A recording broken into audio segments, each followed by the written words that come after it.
नंद का लाला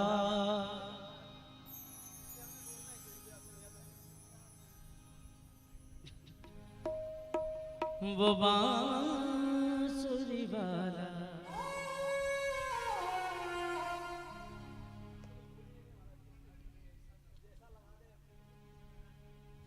पीछे में दे दी।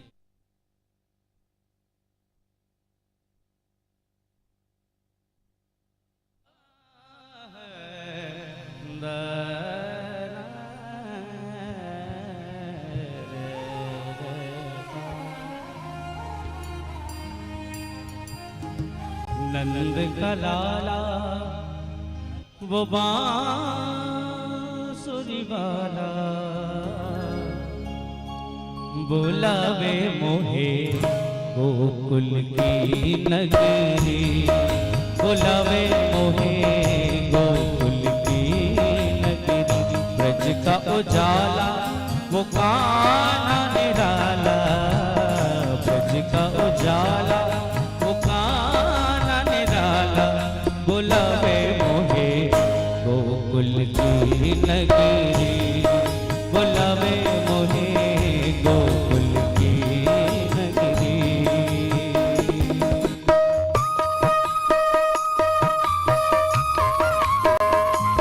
कृष्ण कन्हैया लाल की जय हो।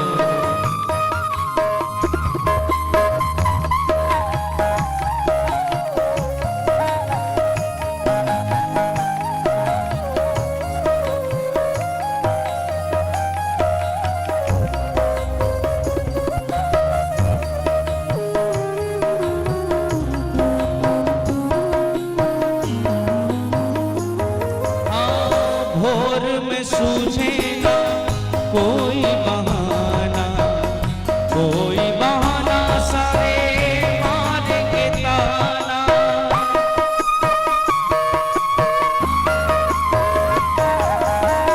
भोर में सूझे ना कोई बहाना, कोई बहाना सारे मारेंगे ताना, कोई बहाना सारे मारेंगे ताना। देर से काहे लाई भर के गगरी, देर से काहे लाई भर के गगरी। बुलावे मोहे गोकुल की नगरी, बुलावे मोहे गोकुल की नगरी। नंद का लाला वो बांसुरी वाला, नंद का लाला वो बांसुरी वाला बुलावे मोहे गोकुल की नगरी, बुलावे मोहे गोकुल की नगरी, गोकुल की नगरी, गोकुल की नगरी, गोकुल की नगरी। ओम चंद्रमा मनसो जात छजोः सूर्यो अजायत त्रोत्राद्वाय च प्राण च मुखादग्निरजायत। श्री भागवत भगवान की है आरती, पापियों को पाप से है तारती। श्री भागवत भगवान की है आरती, पापियों को पाप से है तारती। ये अमर ग्रंथ ये मुक्ति पंथ ये पंचम वेद निराला, नव ज्योति जगाने वाला। ये अमर ग्रंथ ये मोक्ष पंथ ये पंचम वेद निराला, नव ज्योति जगाने वाला। ये हरि नाम यही हरि ध्यान यही हरि नाम यही हरि ध्यान यही, जग के मंगल की आरती। पापियों को पाप से है तारती।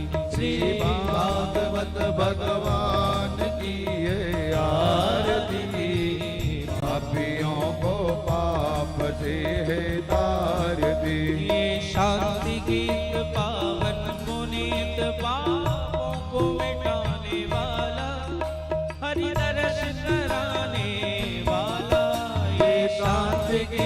पावन पुनीत पापों को मिटाने वाला, हरि दर्द कराने वाला। ये सुख करनी ये दुख हरनी, ये सुख करनी ये दुख हरणी, श्री मधुसूदन की आरती। पापियों को पाप से है तारती, श्री भागवत भगवान की है आरती। पापियों को पाप से है तारती। ये मधुर बोल जगबंत खोल, सन्मार्ग बताने वाला, बिगड़ी को बनाने वाला। ये मधुर बोल जगबंत खोल, सतमार्ग बताने वाला, बिगड़ी को बनाने वाला। श्री राम यही घनश्याम यही, श्री राम यही घनश्याम यही, प्रभु के महिमा की आरती। पापियों को पाप से है तारती, श्री भागवत भगवान की है आरती। पापियों को पाप से है तारती, श्री भागवत भगवान की है आरती। पापियों को पाप से है तारती, पापियों को पाप से है तारती, पापियों को पाप से है तारती। ओम जले शीतलीकरणं देवादिवन्ननं मंत्रपुष्पेत। ओम जग्नीन जग्नमय जन्त देवास्तानि धर्माणि प्रथमान्यासन्न। देहनाकं महिमानः सजन्त यत्र पूर्वे साध्याः सन्ति देवाः। ओम एकदन्ताय विद्महे वक्रतुण्डाय धीमहि तन्नो दन्ति प्रचोदयात्। ओम कृष्णाय वासुदेवाय हरये परमात्मने प्रणतक्लेशनाशाय गोविन्दाय नमो नमः। नाना सुगंधि पुष्पाणि यथा कालोद्भवानि च पुष्पाञ्जलिर्मया दत्त। ग्रहाण परमेतुरां पुराणपुरुषोत्तमाय नमः। मंत्र पुष्पाञ्जलिं समर्पयामि। बोल भागवत भगवान की जय। बोल वृंदावन बिहारी लाल की जय। बोल व्यास जी महाराज की जय। बोल सुखदेव जी महाराज की जय। सद्गुरुदेव भगवान की जय। जय जय श्री राधे, जय जय श्री राधे। सभी अपने अपने स्थान पर बैठ जाइए। देखिए आज ये भागवत का तीसरा दिवस श्री मिश्रा परिवार के द्वारा आप यहाँ भागवत श्रवण कर रहे हैं। सभी भक्तों को जय जय श्री राधे।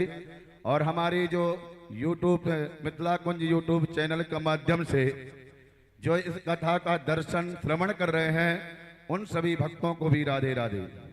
देखिए व्यास मंच पर विराजमान परम पूज्य वैष्णव कुलभूषण हम सबके गौरव श्री महामंडलेश्वर श्री किशोरी शरण जी महाराज के द्वारा आप श्रीमद् भागवत कथा का श्रवण कर रहे हैं और उनके चरणों में वंदन करते हुए जिनके द्वारा श्री वृंदावन धाम में जो भी गए होंगे अनेकों सेवा प्रकल्प चल रहे हैं श्री वृंदावन धाम में। जैसे युगल नाम संकीर्तन, युगल नाम संकीर्तन की महिमा अगर देखनी है तो जाइए वृंदावन धाम श्री मिथिला कुंज आश्रम में, जहां अखंड युगल नाम संकीर्तन चलता है। राधे कृष्णा कृष्णा कृष्णा राधे राधे, राधे श्याम श्याम श्याम राधे राधे। तो वहां मिथिला कुंज जाकर के देखिए नाम की महिमा। और एक संकल्प महाराज जी ने अद्भुत संकल्प लिया है और वो संकल्प चल रहा है। जो भारत में विश्व में कहीं आपने जितने देवी अनेकों देवी देवताओं के मंदिर के दर्शन किए होंगे, लेकिन अभी तक भागवत मंदिर का आपने दर्शन नहीं किया है। तो वो मिथिला कुंज धाम श्री वृंदावन धाम में श्री भागवत मंदिर का निर्माण चल रहा है। तो जो भी बहुत से दानदाता इस मंदिर में सहयोग कर रहे हैं, तो जो भी इसमें मंदिर में सहयोग करना चाहें कि हमारा भी एक मंदिर में कुछ एक ईंट लगे, तो देखिए एक ईंट की सेवा मात्र 1100 रुपए रखी गई है। जो भी मंदिर में कि हमारे तरफ से भी हमारे पूर्वजों के नाम से एक ईंट लगे तो मंदिर में आप यह सेवा कर सकते हैं। और जो एक श्लोक की सेवा प्रदान कर सकते हैं कि जो हमारे नाम से, हमारे पूर्वजों के नाम से एक श्लोक श्री धाम वृंदावन में लिखे मंदिर में, तो उसकी 5100 की सेवा रखी गई है। तो जो भी इस मंदिर में सेवा प्रदान करना चाहे और नाम भगवान से भी जुड़ना चाहे कि हमारे जैसे देखिए आप अष्टायाम कराते हैं 24 घंटे के लिए, तो कितना खर्चा होता है, लेकिन महाराज श्री के यहाँ जब नाम सेवा कीर्तन कराएंगे 24 घंटे का मात्र 1500 रुपये है और आजीवन सदस्य बनने का 21,000 रुपये है। तो आप यहाँ सेवा में सेवा प्रदान कर सकते हैं। और एक निवेदन मैं आप सभी भक्तों से और करूंगा कि जो देखिए कथा की कुछ मर्यादाएं होती हैं। जो आप लोग ये चप्पल जूता पहने बैठे हुए हैं पीछे कथा में, ये कथा का अपराध है, ये मर्यादा नहीं है। तो इसलिए मैं निवेदन करूंगा आप लोगों से कि चप्पल जूतों को एक तरफ करके बैठे, चप्पल जूता पहन के नहीं बैठना चाहिए कथा में, क्योंकि अन्य क्षेत्रे कृतम पापम तीर्थ क्षेत्रे विनश्यति, तीर्थ क्षेत्रे कृतम पापम वज्रलेपो न भविष्यति। ये श्री वृंदावन धाम है जहां श्रीमद् भागवत कथा की भागवत भगवान की स्थापना हो जाती है, वो वृंदावन धाम वृंदावन बन जाता है। तो ऐसे ये मंदिर में आप जूता चप्पल पहन के नहीं बैठिए, जूता चप्पल एक तरफ उतार दीजिए। जय श्री राधे। अब आइए श्री व्यास मंच में सदगुरुदेव भगवान के चरणों में निवेदन करेंगे कि आज की तीसरे दिन की कथा प्रारंभ करने से पहले प्रारंभ करें और सभी को स्मरण कराएं। जय श्री राधे।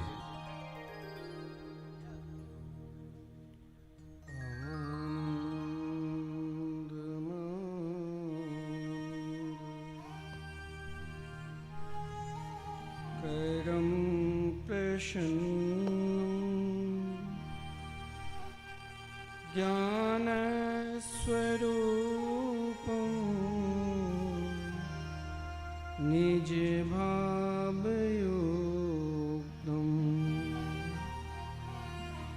योगीन्द्रमीड्यं भवरोगविषयं श्रीमद्गुरुं नित्यमहं स्मरामि।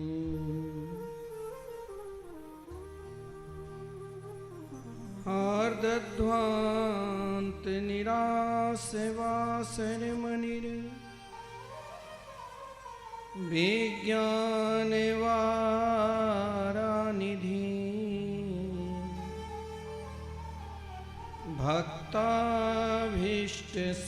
भक्ताभीष्टसहस्रपूरण विधो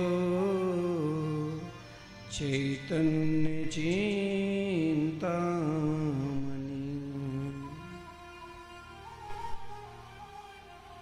सद्भृङ्गे पसित विष्णु भक्ति नलिनी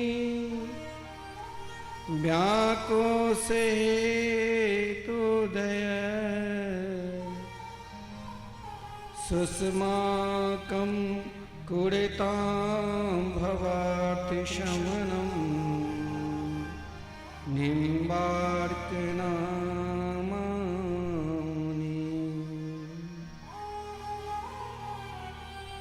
नमस्तस्मै भगवते कृष्णाय कुण्ठमेधसे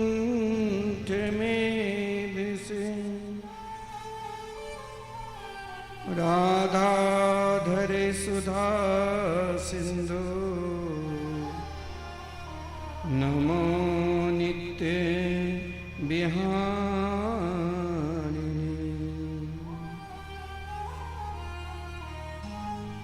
वाञ्छा कल्पतरुभ्यश्च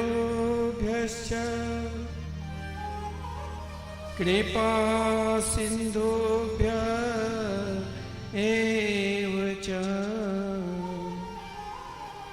पतितानां पावनेभ्यो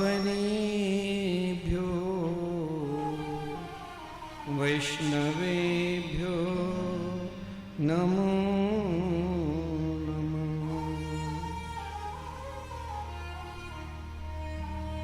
आइए हम शब्द मिलकर 2 मिनट नाम श्री कीर्तन करें, तत्पश्चात कथा मृत में प्रवेश करेंगे।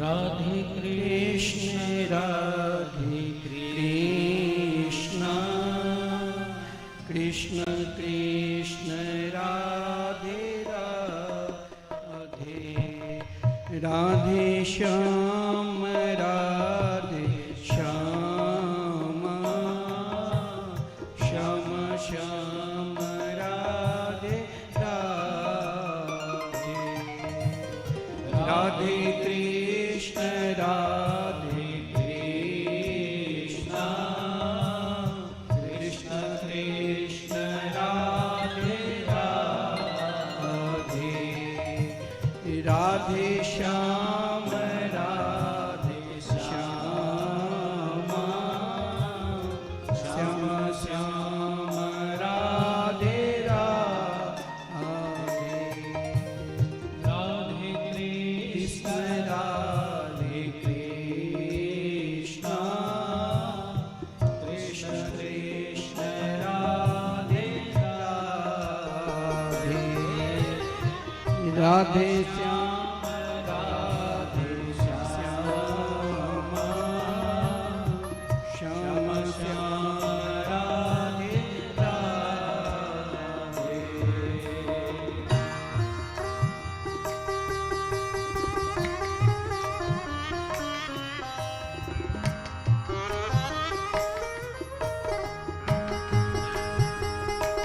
राधे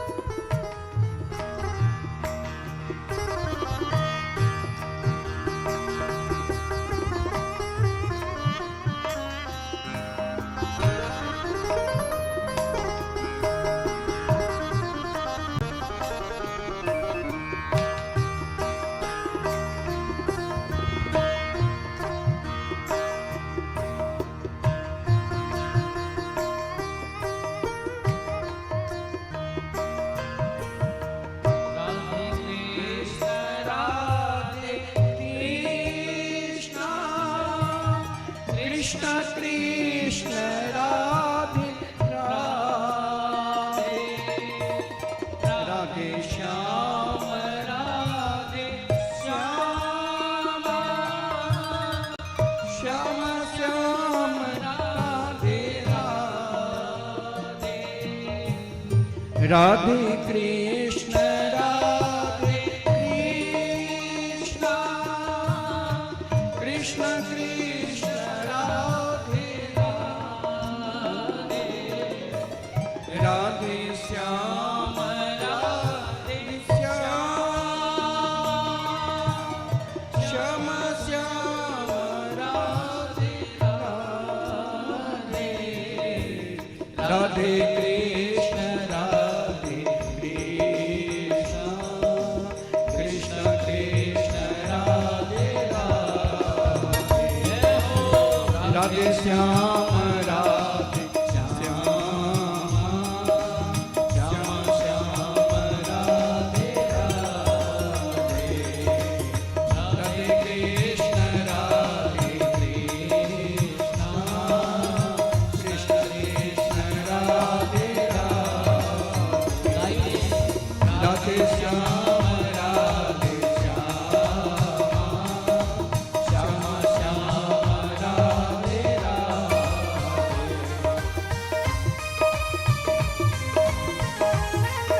बोलिए भक्तवत्सल भगवान की जय हो। वीडियो की ताली से बज रहे सब जय हो।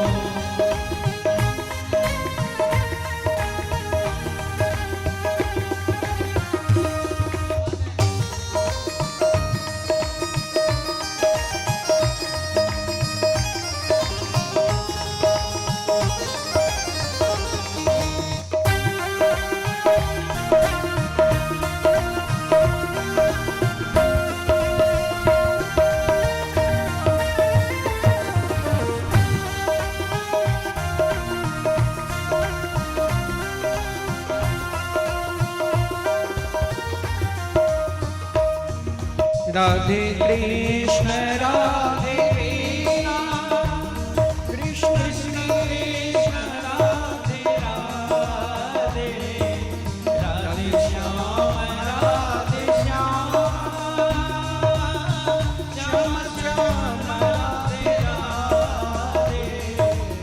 राधे कृष्ण राधे कृष्ण कृष्ण कृष्ण राधे राधे राधे श्याम राधे श्याम श्याम श्याम राधे राधे राधे कृष्ण राधे कृष्ण कृष्ण कृष्ण राधे राधे राधे श्याम राधे श्याम श्याम श्याम राधे राधे राधे कृष्ण राधे कृष्ण कृष्ण कृष्ण राधे राधे राधे श्याम राधे श्याम श्याम श्याम राधे राधे कृष्ण कृष्ण राधे राधे श्याम श्याम राधे राधे कृष्ण कृष्ण राधे राधे श्याम श्याम राधे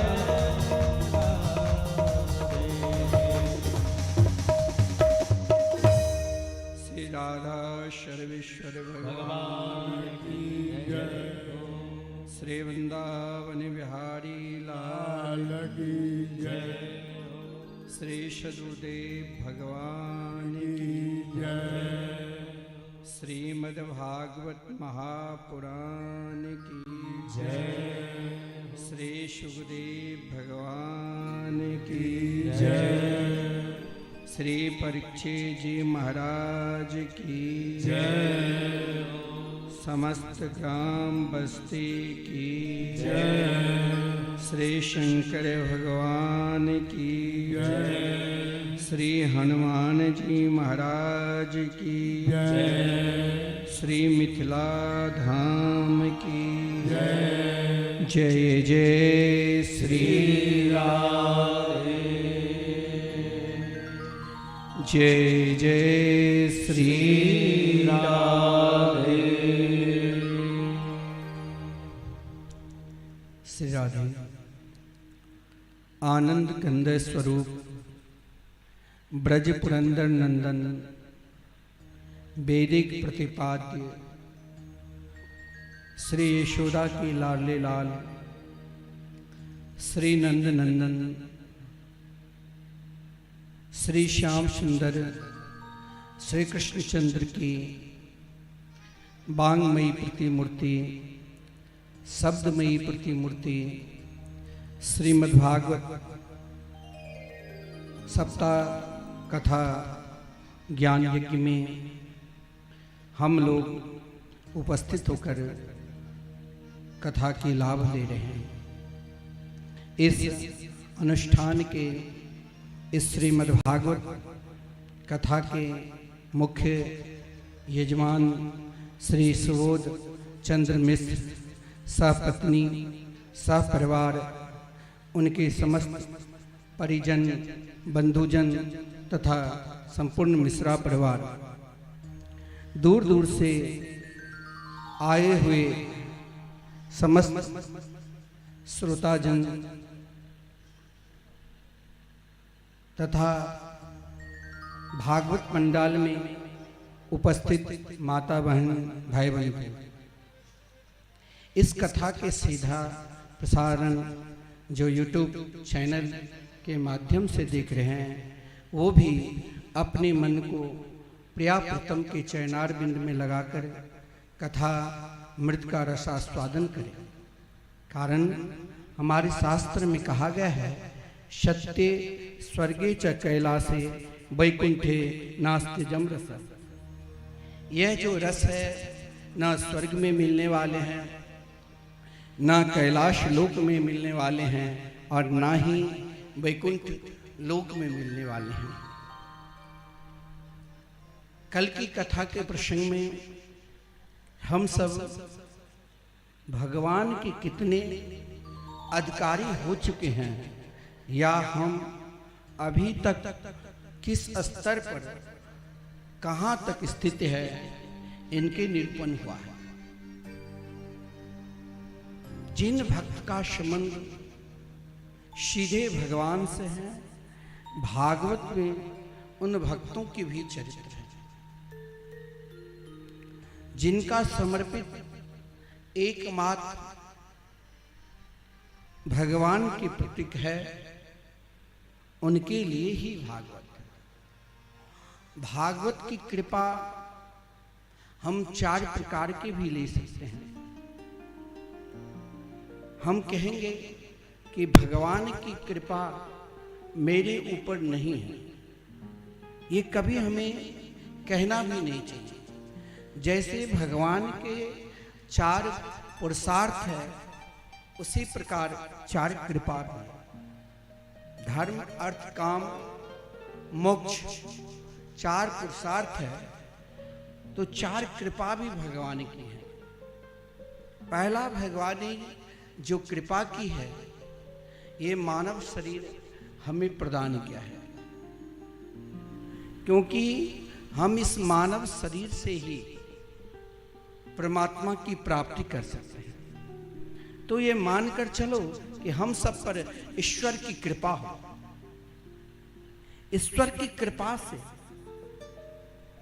मानव शरीर रहते हुए भी कई ऐसा भी है, कोई सनातन धर्म की गाली दे रहे हैं, तो कोई स्वयं मनुस्मृति को अभद्र अशब्द भाषा की प्रयोग करते हैं। लेकिन उन पर भी हो सकता है ईश्वर की कृपा हो। अगर हमारी रुचि परमात्मा की तरफ आगे बढ़ रहा है, तो दूसरा भी कृपा है, सद्गुरु कृपा। सद्गुरु कृपा 2 प्रकार के हैं। पहला, सद्गुरु की कृपा मानो जिस दिन हम किसी वैष्णव के द्वारा, कोई विरक्त संत महात्मा विप्र के द्वारा दीक्षा प्रदान करते हैं, तो शास्त्र में कहा गया है उस दिन पुनः दोबारा जन्म माना जाता है। आज तक हमने जो काम किया है, दीक्षा लेने के बाद, वैष्णवी दीक्षा प्राप्त करने के बाद, अगर हम ईश्वर की कृपा मानते हुए ईश्वर के नाम, परमात्मा के नाम लेते हैं, तो दीक्षा आपके लिए सफल है। दीक्षा 2 प्रकार के, पूर्व जन्म के जो भी और इस जन्म के जो भी पाप है, वो संपूर्ण पाप दीक्षा लेने के बाद नष्ट हो जाता है। आप कहेंगे कैसे? तो एक दृष्टांत आता है कि एक चोर चोरी करने के लिए गया। कहाँ? जैसे यहाँ भागवत कथा हो रही है, बहुत लोग दरवाजा बंद करके आते हैं, बहुत सोचते हैं कि चलो सब तो कथा श्रवण कर रहे हैं, घर में कुछ चोरी कर लूँ, बहुत सुंदर बंगला। चोर आया चोरी करने के लिए।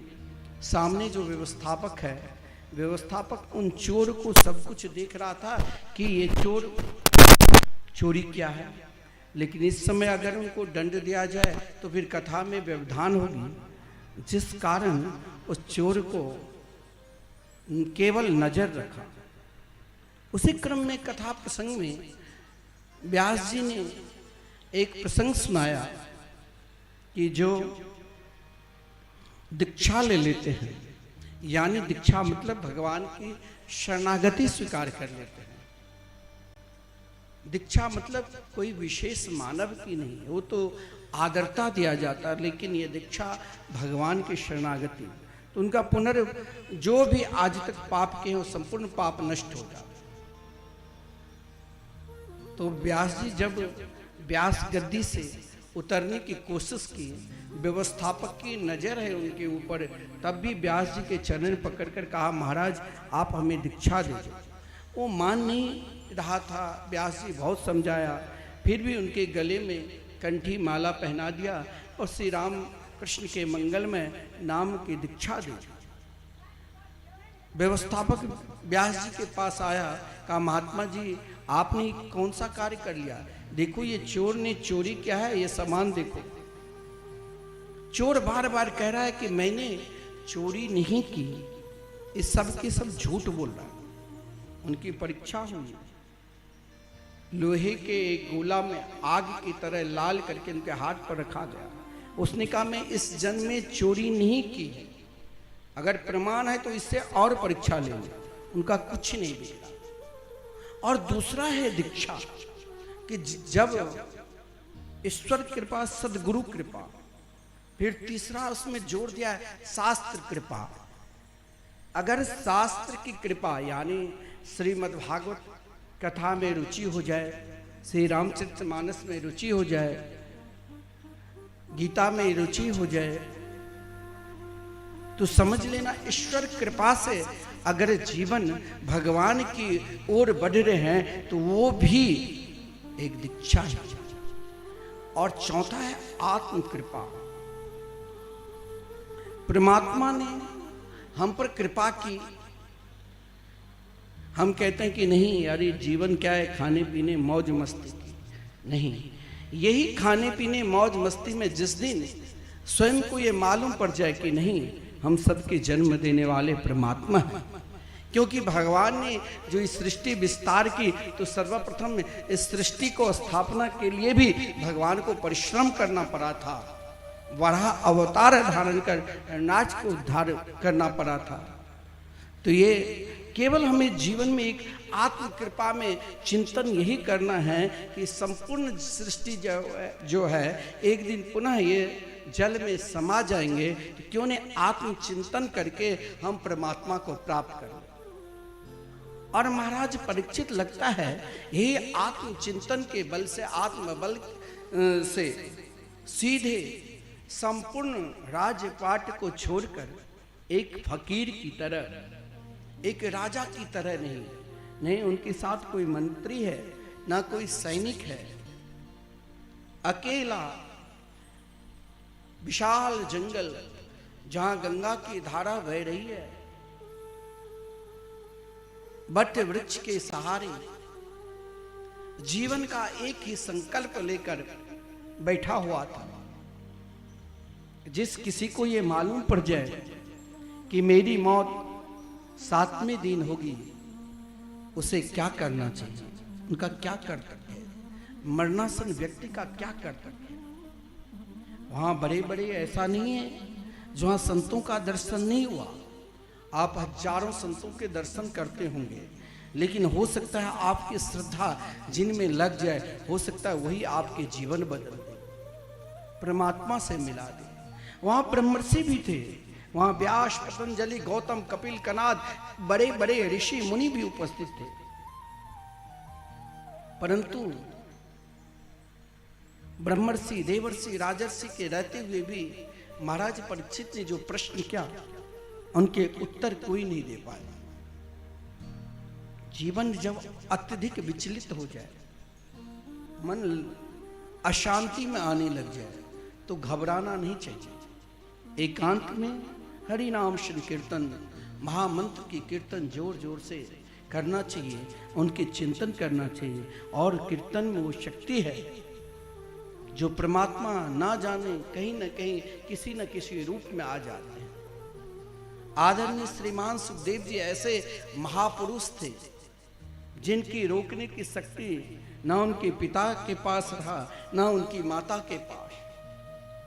एक गृहस्थ के द्वार पर ही उतने ही देर ठहरते थे जितने देर में एक गौ की दूध कोई निकालता था, 5 से 6 मिनट। लेकिन आज तक सब मानते थे कि ये पागल है, परंतु जब 16 वर्ष की अवस्था, तत्रा भगवत भगवान व्यासपुत्र,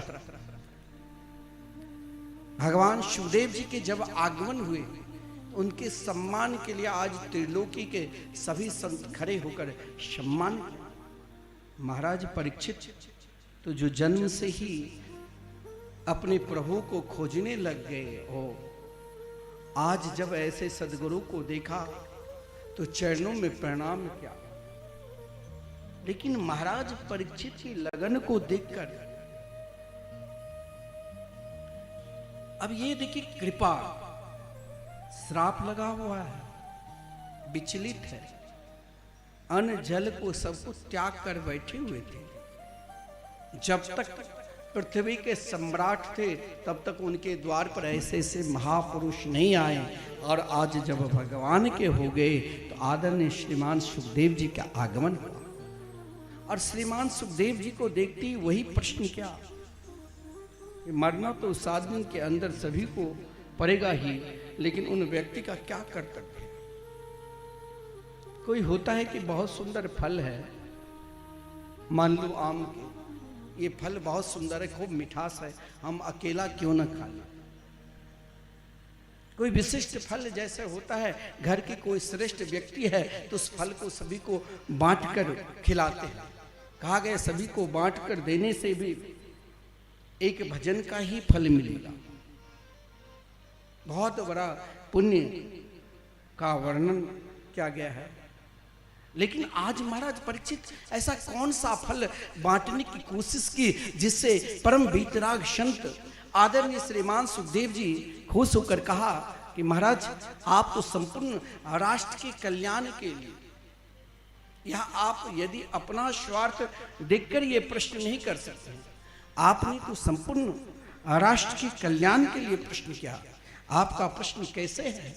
तो कहा बढ़िया निसते प्रश्न कृतो लोक हितम नृप आत्मवित्त स मत पुंसा श्रोतव्यादिषु य पर। कोई ऐसी भाषा बोल देते हैं लगता है कि इससे बात ना कर। कोई ऐसी भाषा बोलते हैं जिनके निकट जाने की इच्छा होती है, इनके स्वभाव के साथ साथ वाणी में भी मधुरता है। आदरणीय श्रीमान सुखदेव जी ने सीधे महाराज परीक्षित से कहा वर्यानेशा ते प्रश्न। ये प्रश्न लोक हित कल्याणकारी के लिए परम आनंददायक है। हे राजन, आपने जो प्रश्न किया है वो केवल आप अपने लिए नहीं, संपूर्ण प्राणी मात्र के लिए जीवन की जो पद्धति है, जैसे पूजा पद्धति हम नियम पूर्वक करते हैं, उसी प्रकार अपनी जीवन पद्धति पर भी हमें कभी कभी सोचना चाहिए, विचार करना चाहिए कि सही में हम आज तक जो किए वो उत्तम है कि नहीं, हम अभी तक भगवान की उपासना किए कि नहीं की। अगर हम उपासना नहीं किए तो जीवन व्यर्थ में निकल रहा है, ये पद्धति ना जाने कहाँ रुक जाए। तो श्रीमान सुखदेव जी ने यही कहा कि जीवन पद्धति को देखा जाए तो आधी समय निद्रा हरियते नक्तम, आधी समय तो हम सोने में ही निकाल देते। मानो 100 वर्ष की किसी के आयु है, आधी समय हम केवल सोकर निकाल देते हैं। आधी समय जो 50 वर्ष में 10 वर्ष बाल्यावस्था में खेलना कूदना में लगा देते हैं। फिर जो समय बचा 40 वर्ष 30 वर्ष में फिर हम धनोपार्जन अर्थोपार्जन में अपना जीवन निकाल देते हैं। सोचते हैं कि अंत समय में भजन करूंगा, क्योंकि भगवान ने गीता में कह दिया है अंत काले च मामेव स्मरण मुक्त्वा कलेवरम। जो प्राणी एक बार अंत समय में भाव के साथ या कुभाव के साथ, मन के साथ या बेमन के साथ मेरे नाम का स्मरण कर लेते हैं तो मैं उनका हो जाता। लेकिन कोई बता सकता है कि अंत समय कब है कब नहीं? तो इससे बचने के लिए कोई उपाय है? देखिए भगवान कितने दयालु है, कितने कृपालु है, फिर भी हम भूल जाते हैं। भगवान ने सोचा कि व्यक्ति को स्वयं को संभालने के लिए मैं क्या दूं? बहुत धन दे दूं, कहीं धन की मद ना आ जाए। बहुत सुंदर रूप दूं तो कहीं रूप की मद ना आ जाए। बहुत विद्या प्रदान कर दूं तो कहीं विद्या की मद ना आ जाए।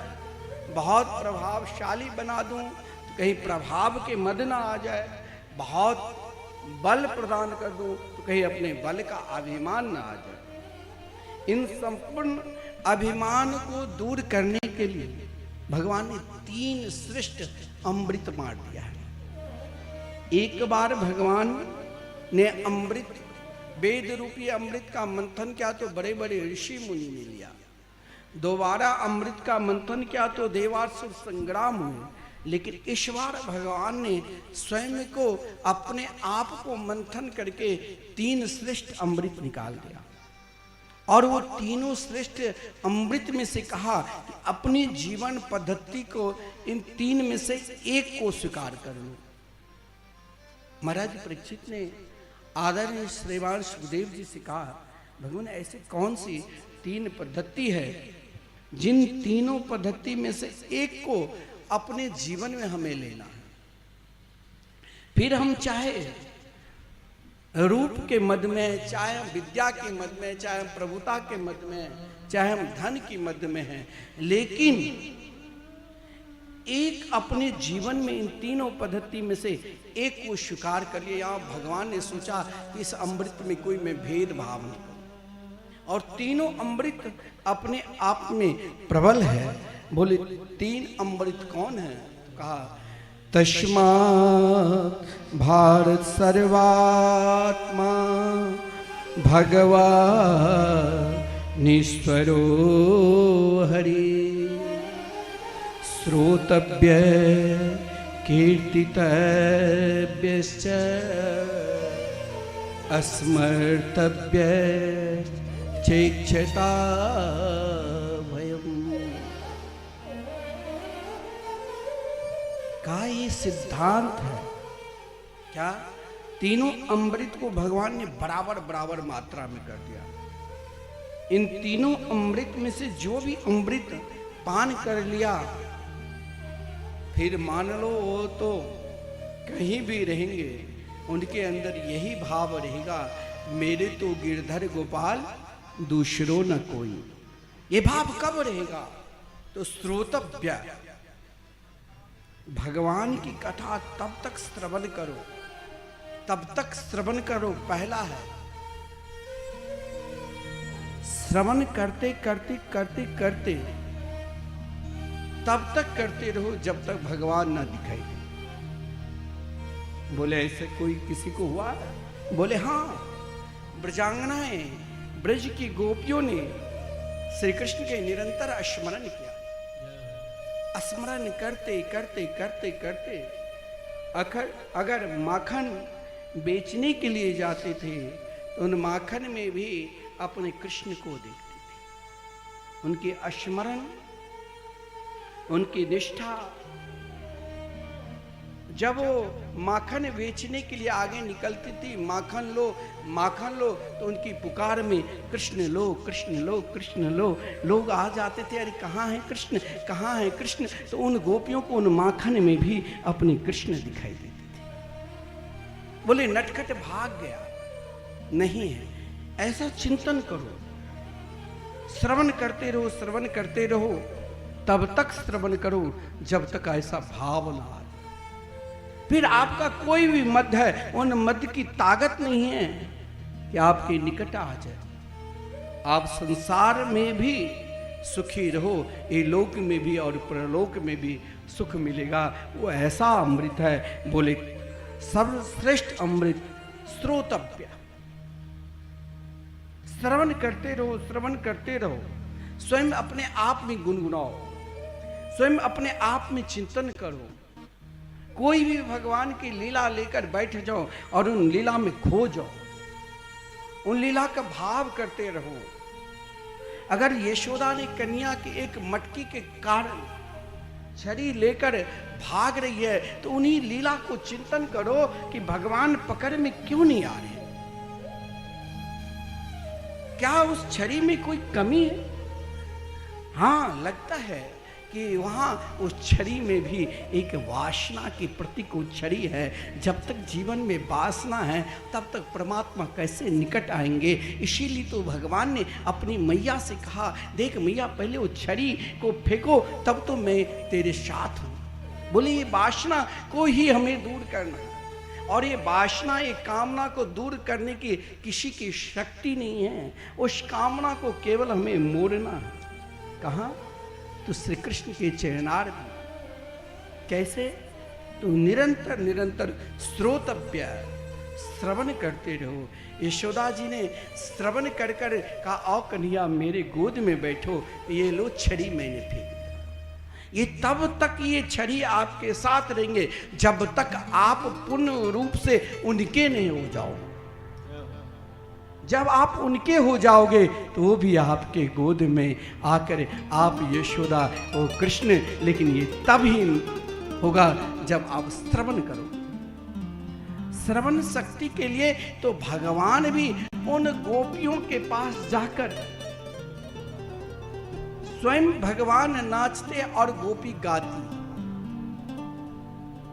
गोपी पुकारती। पुकार में भी बहुत शक्ति है। पुकार से चाहे कन्हैया कहीं भी रहे, वो दौड़े चले आते हैं। पुकार में वो ताकत है, वो शक्ति है। दूसरा क्या है? कीर्तितव्यश्च, कीर्तन करो भाव के साथ। ना कोई मिले तो कोई जरूरी नहीं है कि एक साथ मिलकर सब कुछ मेरे पास तान पूरा रहे। अरे अपने ताली है, ताली बजाओ, करताल बजाओ, भाव से पुकारते रहो। एकांत में झूम जाओ कि हम अकेला नहीं है, मेरे साथ तो मेरी कन्हैया है, मेरे कृष्ण हैं। तब तक कीर्तन करो, तब तक पुकारते रहो। पुकार में तो ताकत है। आप प्रहलाद जी के चरित्र में श्रवण करोगे, पुकारा तो वहां माता पिता की भी प्रतीक्षा नहीं की, एक जड़ से प्रकट होकर अपने भक्त के पुकार को शत किया। हमें पुकारना है, हमें कीर्तन करना है, भगवान को वश में करना है तो कीर्तन भक्ति से ही वश में करो। कीर्तन भक्ति जब सर्वश्रेष्ठ हो जाएगा तब स्मरण भक्ति आएगी। और स्मरण भक्ति क्या है? स्मरण भक्ति में आपके प्रेम जागृत होगा, आपका संयोग प्रेम को उस पराकाष्ठा में प्रकट कर देंगे। ता मन मनस्का भवा, फिर आपके मन स्मरण भक्ति श्रेष्ठ क्यों है? क्योंकि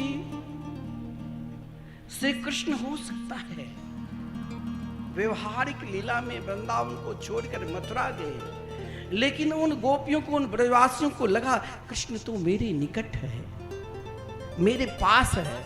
और ऐसे पास बना लिया कि एक बार देवर्षि नारद जी बीना बजाते हुए, हरि गुण गाते हुए वृंदावन आए। वृंदावन जब आए तो जमुना किनारे देखा कि अनेक ब्रजांगनाएं, ब्रज की गोपिकाएं सब के सब ध्यान में बैठी हुई है, ध्यान लगाकर बैठी हुई थी। अब देवर्षि नारद जी ने सोचा, मैंने बड़े बड़े योगी यति सन्यासी को ध्यान लगाते देखा, लेकिन ब्रजांगनाएं, ब्रज की गोपी क्यों ध्यान लगा रही है? क्या कारण है? इनके कारण क्या है? इनके भाव क्या है? इनके कारण कहां छुपा है?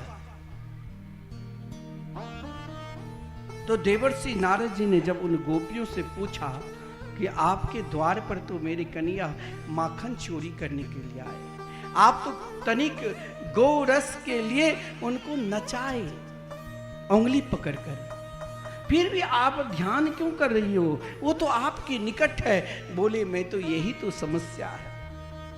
स्मरण करते करते करते उन गोपी की अवस्था कैसी हो गई। अगर महाराज रसोई बनाती थी तो हलवा बनाने जाती थी तो उसमें चीनी नहीं नमक डाल देती थी। उनकी स्थिति ऐसे बन गई, जो कृष्ण के स्मरण करते करते आंख से अश्रुपात निकल रही है, उन लीला के चिंतन करें। तो ये तीनों जो अमृत है, इस कलिकाल में इससे श्रेष्ठ कोई अमृत नहीं है। बोले, इस अमृत को इतना ये सफल अमृत है, तो क्या किसी ने इस अमृत को प्राप्त कर भगवान को प्राप्त कर लिया है? बोले हाँ, महाराज परीक्षित तनिक घबरा गई कि 7 दिन में 3 दिन निकल गए, अब कैसे मेरा उद्धार होगा। महाराज परीक्षित ने कहा, श्री कृष्ण कथा में ओ महाराज आनंद है, वो प्रेम है, वो निष्ठा है, केवल आपको समर्पित होना है, समर्पित हो जाओ। और इन तीनों में से एक को चाहे आप श्रवण करो, चाहे आप कीर्तन गाओ, और चाहे आप स्मरण करो। बोले कोई ऐसा क्या है? बोले हाँ, अगर कोई बहुत बीमार है, दिल्ली एम्स से भी लौट कर आ गए हैं, घर में बैठा है, परिवारजन रो रहे हैं कि अभी कब है कब नहीं है, अंतिम श्वास चल रहा है, बचने की कोई संभावना नहीं है, सभी डॉक्टरों ने कह दिया अब ये नहीं बचेगा। घर वाला उदास था। आज उनसे एक वैद्य उनके यहाँ आया, बोले क्यों उदास हो? बोले दिल्ली तक दिखा कर ले आए, लगता है इनके अंदर जटिल रोग है। तो वैद्य ने कहा ये लो 4 पुड़िया, 2 एक सुबह एक शाम 2-3 दिन खिलाओ, ये चकाचक हो जाए। तो महाराज परीक्षित बहुत घबराए थे, लेकिन परीक्षित को ऐसे डॉक्टर मिल गए जो कहा कि घबराने की जरूरत नहीं, भगवान की नाम में तो ताकत है, वो शक्ति है। जिन शक्ति के प्रताप से, जिन शक्ति के कृपा से महाराज खट्वांग जो 2 घड़ी में भगवान को प्राप्त कर लिया था। ये जो मानव शरीर है ना, अन्य जितने भी शरीर है, इन शरीर से हो सकता है कई जन्म लेना पड़ेगा, लेकिन जब महाराज खट्वांग मात्र 48 मिनट में भगवान को प्राप्त कर लिया, देवता ने कहा आपकी आयु मात्र 2 घड़ी है, और उन 2 घड़ी में स्मरण करते करते श्री कृष्ण को प्राप्त कर लिया। फिर हमें घबराने की क्या जरूरत है? हम अपने इस शरीर से, मानव शरीर से ही हम भगवान को प्राप्त कर सकते हैं। कैसे? आप कहोगे कि मानव शरीर सर्वश्रेष्ठ है। एक बार क्या हुआ, एक सभा लगी, जिन सभा में सब जानवर आए, हाथी भी है, सर्प भी है, सियार भी है, मोर भी है, और गधा भी है। एक आसन बना और कहा आज की सभा में अध्यक्ष वही बनेगा जो सर्वश्रेष्ठ होगा। तो सबने सियार को चुना। वहां मानव बैठा था। मानव ने कहा भाई तुम मुझे अपमान कर रहे हो, मैं बहुत श्रेष्ठ हूं।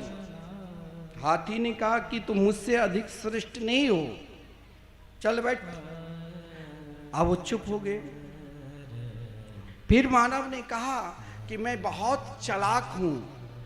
सर्प और सियार ने कहा तुम मुझसे अधिक चालाक नहीं हो, तुम इस सिंहासन पर नहीं बैठ सकते हो। फिर उन मानव ने कहा मैं सबसे अधिक सुंदर हूं, मुझसे अधिक कोई सुंदर नहीं हो।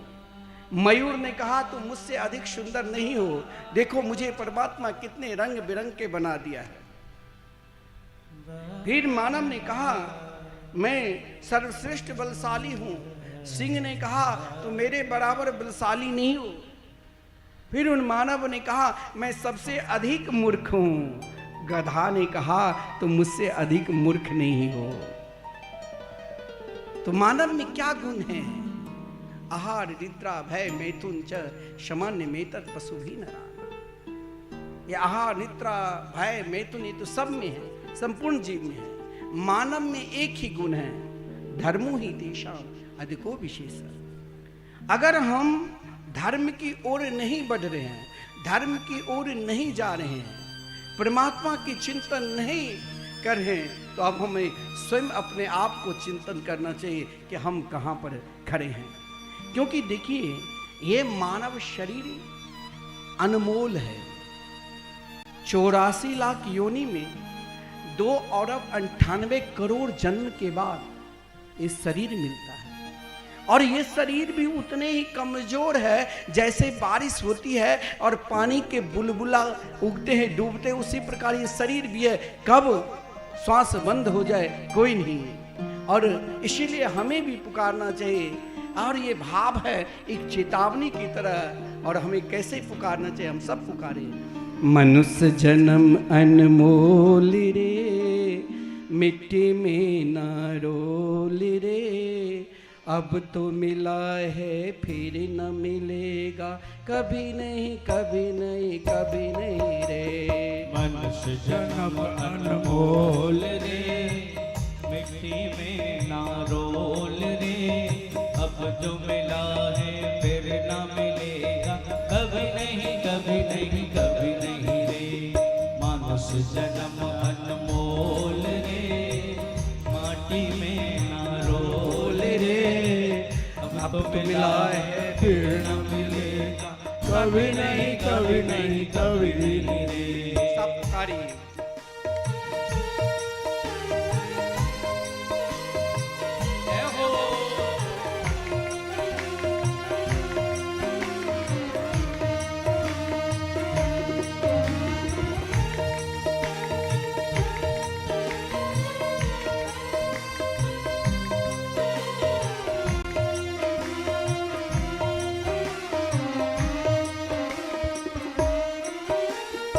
तो सत्संग में जाया कर, गीत प्रभु के गाया कर।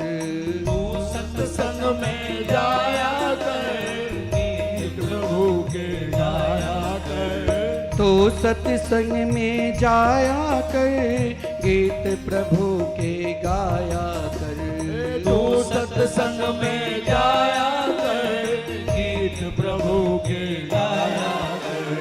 साँझ सवेरे बैठ के बंदे प्रभु का ध्यान लगाया कर।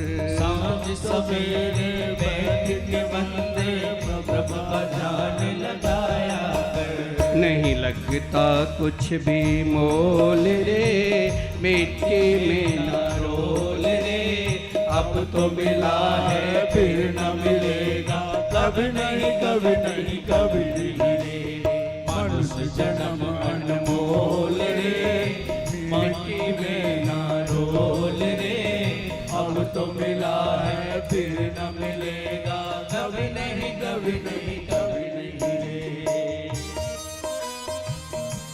बोलो भक्तवत्सल भगवान की जय हो।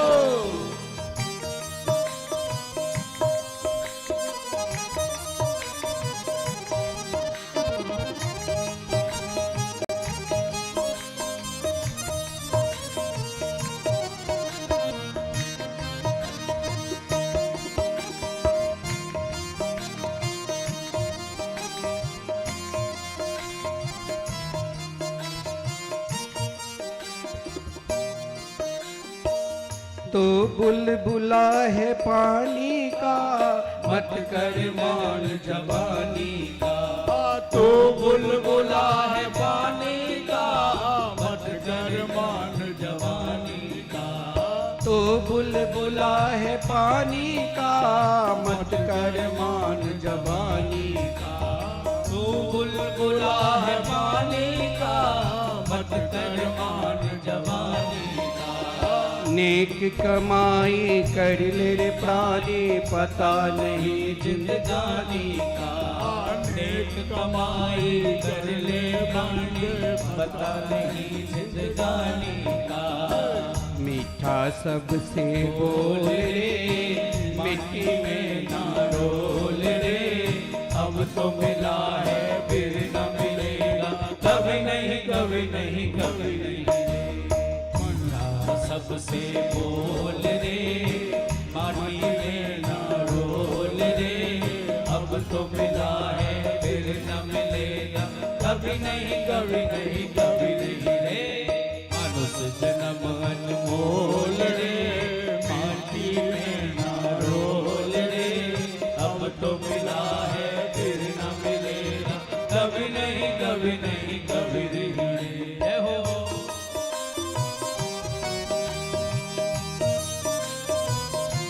बांके बिहारी लाल की जय हो।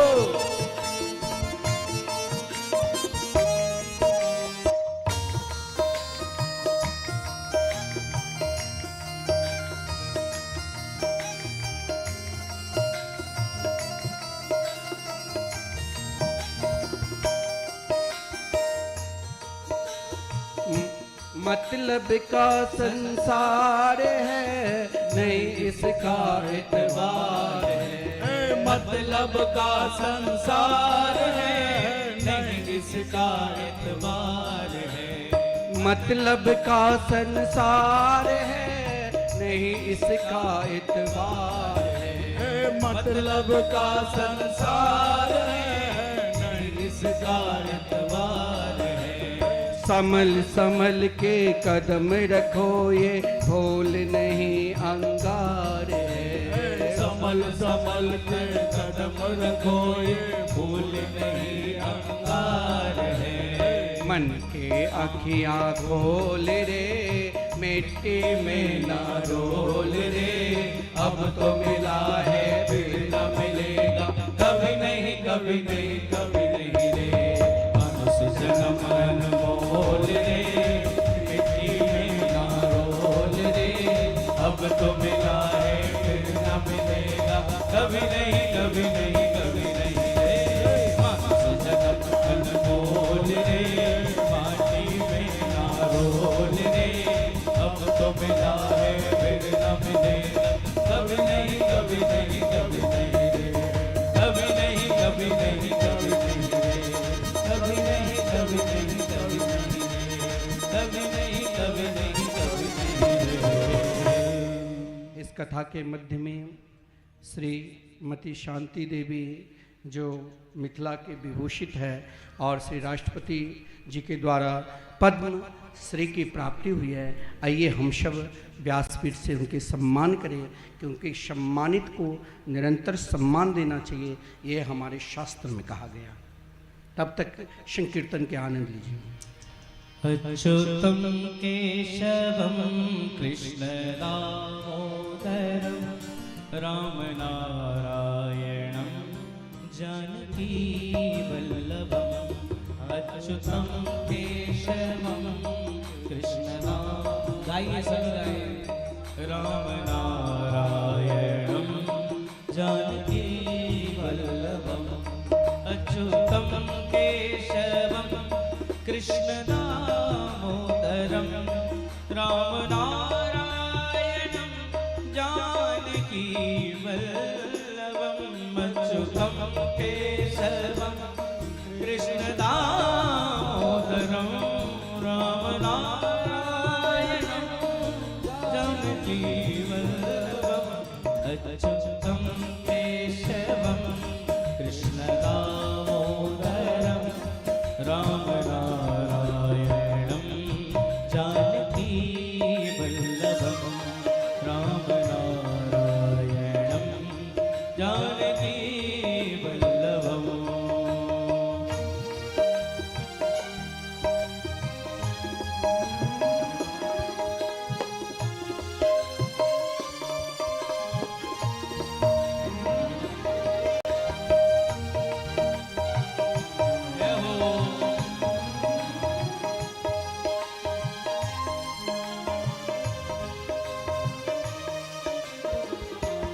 कौन कहता है भगवान आते नहीं। कौन कहता है भगवान आते नहीं। कौन कहता है भगवान आते नहीं। कौन कहता है भगवान आते नहीं। तेरे गज की तरह तुम लगाते नहीं। तेरे गज की तरह तुम लगाते नहीं। ओ तेरे गज की तरह तुम लगाते नहीं। अच्युतं केशवं कृष्ण दामोदरं रामनारायणं जानकी वल्लभम्। अच्युतं केशवं कृष्ण दामोदरं रामनारायणं जानकी वल्लभम्। रामनारायणं जानकी वल्लभम्। रामनारायणं जानकी वल्लभम्। रामनारायणं जानकी वल्लभम्। बोलो भक्तवत्सल भगवान की। श्री वृंदावन भागवत महापुराण की जय जय श्री राधे। भागवत के प्रसंग एक से एक प्रसंग ऐसा है, सद्यो मुक्ति कर्म मुक्ति के वर्णन है। सद्यो मुक्ति और कर्म मुक्ति में कैसे ध्यान करना चाहिए, किस प्रकार साधन करना चाहिए। जितासनो जिश्वासो जिस संगो जिचेंद्रिया, सृष्टि का क्रम का भी वर्णन है। और महाराज विदुर जी का विलक्षण संवाद है। देखिए, विदुर जी निरंतर हर पल हर क्षण एकमात्र श्री कृष्ण की उपासना की। आप कहोगे कि घर में बहुत कार्य है, घर के सब लोग भगवान के भजन नहीं करना चाहते हैं, यह आपका बहाना है। विदुर जी तो वहाँ पर थे जहाँ केवल कौरव पक्ष में अधर्म की ही चर्चा होती थी। वो भी अधर्म कैसे, तो पांचों पांडवों को किसी प्रकार समाप्त करना है और दुर्योधन के राजा बनाना। जिस क्रम में भगवान भी शांति दूत बनकर आए और जिस क्रम में श्रीमान विदुर जी ने भी धृतराष्ट्र को बहुत समझाया था। धृतराष्ट्र से कहा था कि देखो, शास्त्र में कहा गया है, गुरु न सस्यात् सुजनो न सस्यात् पिता न सस्यात् जननी न सास्यात्। भगवान की भक्ति में अगर कोई व्यवधान डाले, चाहे स्वजन संबंधी हो, चाहे गुरु हो, चाहे माता पिता हो, चाहे देवता हो, चाहे पुत्र हो, चाहे पिता हो, किसी को त्यागना कोई दोष नहीं है। धृतराष्ट्र को आदरणीय विदुर जी ने बहुत समझाया, परंतु धृतराष्ट्र अंधा था। अंधा कौन सा अंधा? एक अंधा ऐसा भी है जो बाहर की दृष्टि चाहे उसे ना दिखाई दे, लेकिन अंतःकरण की जो दृष्टि है जिससे वो पहचान जाते हैं। लेकिन धृतराष्ट्र शायद अंदर से भी अंधा हो चुका था।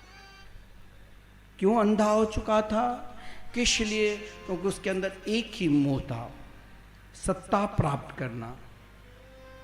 जिस कारण धर्म को भी, जो निरंतर, ऐसा नहीं है, महान से महान अधर्मी भी जानते हैं कि धर्म क्या होता है। हमारे सद्गुरुदेव कहा करते हैं कि देखो, नास्तिक को भी नास्तिक नहीं कहो, क्योंकि उनके हृदय में भी कहीं ना कहीं भगवान छुपा हुआ है।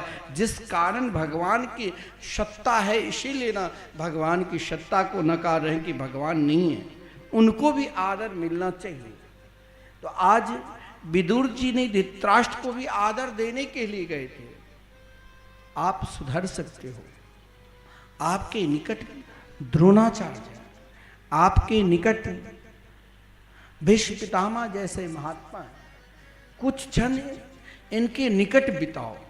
और ये जो आपका पुत्र है महान अधर्मी है। हो सकता है जिस घर में धर्म में व्यवधान करे कोई भी घर के सदस्य, तो मान लेना कि पूर्व जन्म का पाप ही तो नहीं आ गया है। तो ये जो आपका पुत्र नहीं, ये दुर्योधन, पूर्व जन्म के पाप भी कभी कभी पुत्र के रूप में आते हैं। कभी कभी पूर्व जन्म के शत्रु भी संतान के रूप में आते हैं। जिस समय दुर्योधन नहीं था, विदुर जी ने बहुत समझाया, परंतु धृतराष्ट्र नहीं समझे। उसी समय सूचना मिली दुर्योधन को। दुर्योधन ने आकर धृतराष्ट्र के समक्ष विदुर जी का अपमान किया। कोई सही में अगर आपको धर्म का उपदेश दे, या तो मन नहीं लगे तो उठकर चले जाओ, और या मन लग रहा है तो श्रवण करो। सामने वाले अगर व्यवधान डालना है उसे डांटो।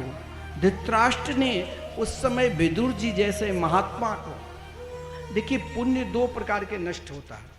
एक पुण्य आपके अंदर बहुत है, आप बहुत पुण्यात्मा हैं। अगर पुण्यात्मा रहने के बाद भी, संपूर्ण वेद शास्त्र के ज्ञाता रहने के बाद भी आप बहुत बड़े पुण्यात्मा हैं, लेकिन उन पुण्यात्मा में आप किसी निर्दोष का अपमान करेंगे तो वहां भी पुण्य नष्ट होता है। और दूसरा पुण्य नष्ट करने का एक बहुत बड़ा ये भी है जी, कोई भजनानंदी है, हर जगह हर गांव में कोई ना कोई ऐसे साधक जरूर रहते हैं, वहां मजाक नहीं करना चाहिए। दुर्योधन ने धृतराष्ट्र के समीप ही विदुर जी का अपमान किया। विदुर जी प्रधानमंत्री के पद पर थे, फिर भी विदुर जी कुछ नहीं बोला। दुर्योधन नाना प्रकार के असभ्य भाषा की प्रयोग की, लेकिन विदुर जी ने क्या ले गया जानते हो? सह निर्गतः कौरव पुण्य लब्धो, कौरवों के संपूर्ण पुण्य लेकर चले गए। अभी तक भगवान शांति दूत बनकर नहीं आए थे। भगवान भी आ जाए, अगर कोई भजन करते हैं उसे आप अनादर कर रहे हो कि ये तो वैसे ही ढोंग कर रहे हैं, काम नहीं करने की जरूरत, तो हाथ में झोली माला लेकर भजन कर, तो यह भी एक पाप है। कोई आपको सही में भगवान की निष्ठा जोड़ने की प्रयास कर रहे हैं तो उस प्रयास में सफल होना चाहिए। असफल होने पर भी पाप लगता है। जैसे रावण ने संपूर्ण वेद पुराण इतिहास के ज्ञाता था। रावण के विषय में तो यहाँ तक कहा गया है कि रावण के समान विद्वान उस समय धरातल पर स्वयं रावण ही थे या श्रीमान वशिष्ठ जी ही थे। लेकिन वशिष्ठ जी निरंतर प्रभु श्री राम जी के निकट रहा, लेकिन रावण ने स्वयं को अपने आप को अपने संपूर्ण पुण्य का नष्ट कर दिया था। जो कोई भगवान शिव के उपासक हो तो रावण से श्रेष्ठ कोई नहीं, लेकिन मात्र विभीषण जैसे महात्मा को अपमान क्या, अनादर क्या, तो संपूर्ण कुल समेत नष्ट हो गए। अब आप कहोगे कि विदुर जी के पास कुछ नहीं था, विदुर जी जब चले गए तो क्या कुछ ले गया? विदुर जी कुछ नहीं ले गया। साथ में विदुरानी है, एक छोटी सी केले के वन में नदी गंगा के किनारे कुटिया बनाकर केवल श्री कृष्ण चिंतन करते थे। कभी कभी विदुरानी भगवान से लड़ने लग जाते। क्यों लड़ते थे? वर्षों से कोई पूजन करते चले आ रहा है, लेकिन फिर भी उसे कुछ ऐसा अनुभव नहीं हो रहा है, तो भगवान से जरूर लड़ सकता है। लेकिन आप भगवान से लड़ोगे तो भगवान जल्दी आपके निकट आएंगे। आप कहोगे कि अरे तब तो रोज मैं भगवान से लड़ूं, ऐसा मत लड़ना। ऐसा लड़ोगे तो फिर भुजाओं में ताकत चाहिए, फिर तो आपको हिरण्याक्ष हिरण्यकश्यपु रावण कुंभकर्ण की तरह बलशाली होना पड़ेगा। भगवान के प्रेम रूपी बात से लड़ो। जैसे विदुरानी ने भी भगवान से लड़ा, हे मेरे प्रभु, हे मेरे गोविंद, मुझे कब तक रुलाओगे? जो भक्त आपके निकट आए हैं, आप निरंतर उनको केवल केवल रुलाए ही हैं। चाहे ब्रजांगना हो, चाहे कोई भी भक्त हो, क्या आप मुझे दर्शन नहीं दोगे? इधर भगवान शांति दूत बनकर आए, संपूर्ण हस्तिनापुर को सजाए गए दुल्हन की तरह, लेकिन भगवान ने तो दुर्योधन को भी समझाया, परंतु दुर्योधन समझने वाले नहीं है। भगवान ने तो केवल 5 गांव ही मांगा, लेकिन दुर्योधन फिर भी, क्योंकि अधर्म जब अति हो जाए तो उसका प्रमाण है कि वो धर्म को कभी मानने वाले नहीं हैं। जो अत्यधिक अधर्मी होगा वो कभी भी धर्म को नहीं मानेगा, वो धर्म विरुद्ध आचरण करेंगे। स्वयं दुर्योधन जानते थे कि भगवान है, फिर भी भगवान को बंदी बनाने के लिए चला था। और भगवान को जब बंदी बनाने के लिए दुर्योधन चला तो उस समय भगवान को विराट रूप लेना पड़ा। और उन विराट रूप को केवल 3 ही लोग देखे। उन तीनों में भीष्म पितामह, द्रोणाचार्य और अनुभव के माध्यम से धृतराष्ट्र भी दिखा। लेकिन दुर्योधन फिर भी नहीं पहचान पाए।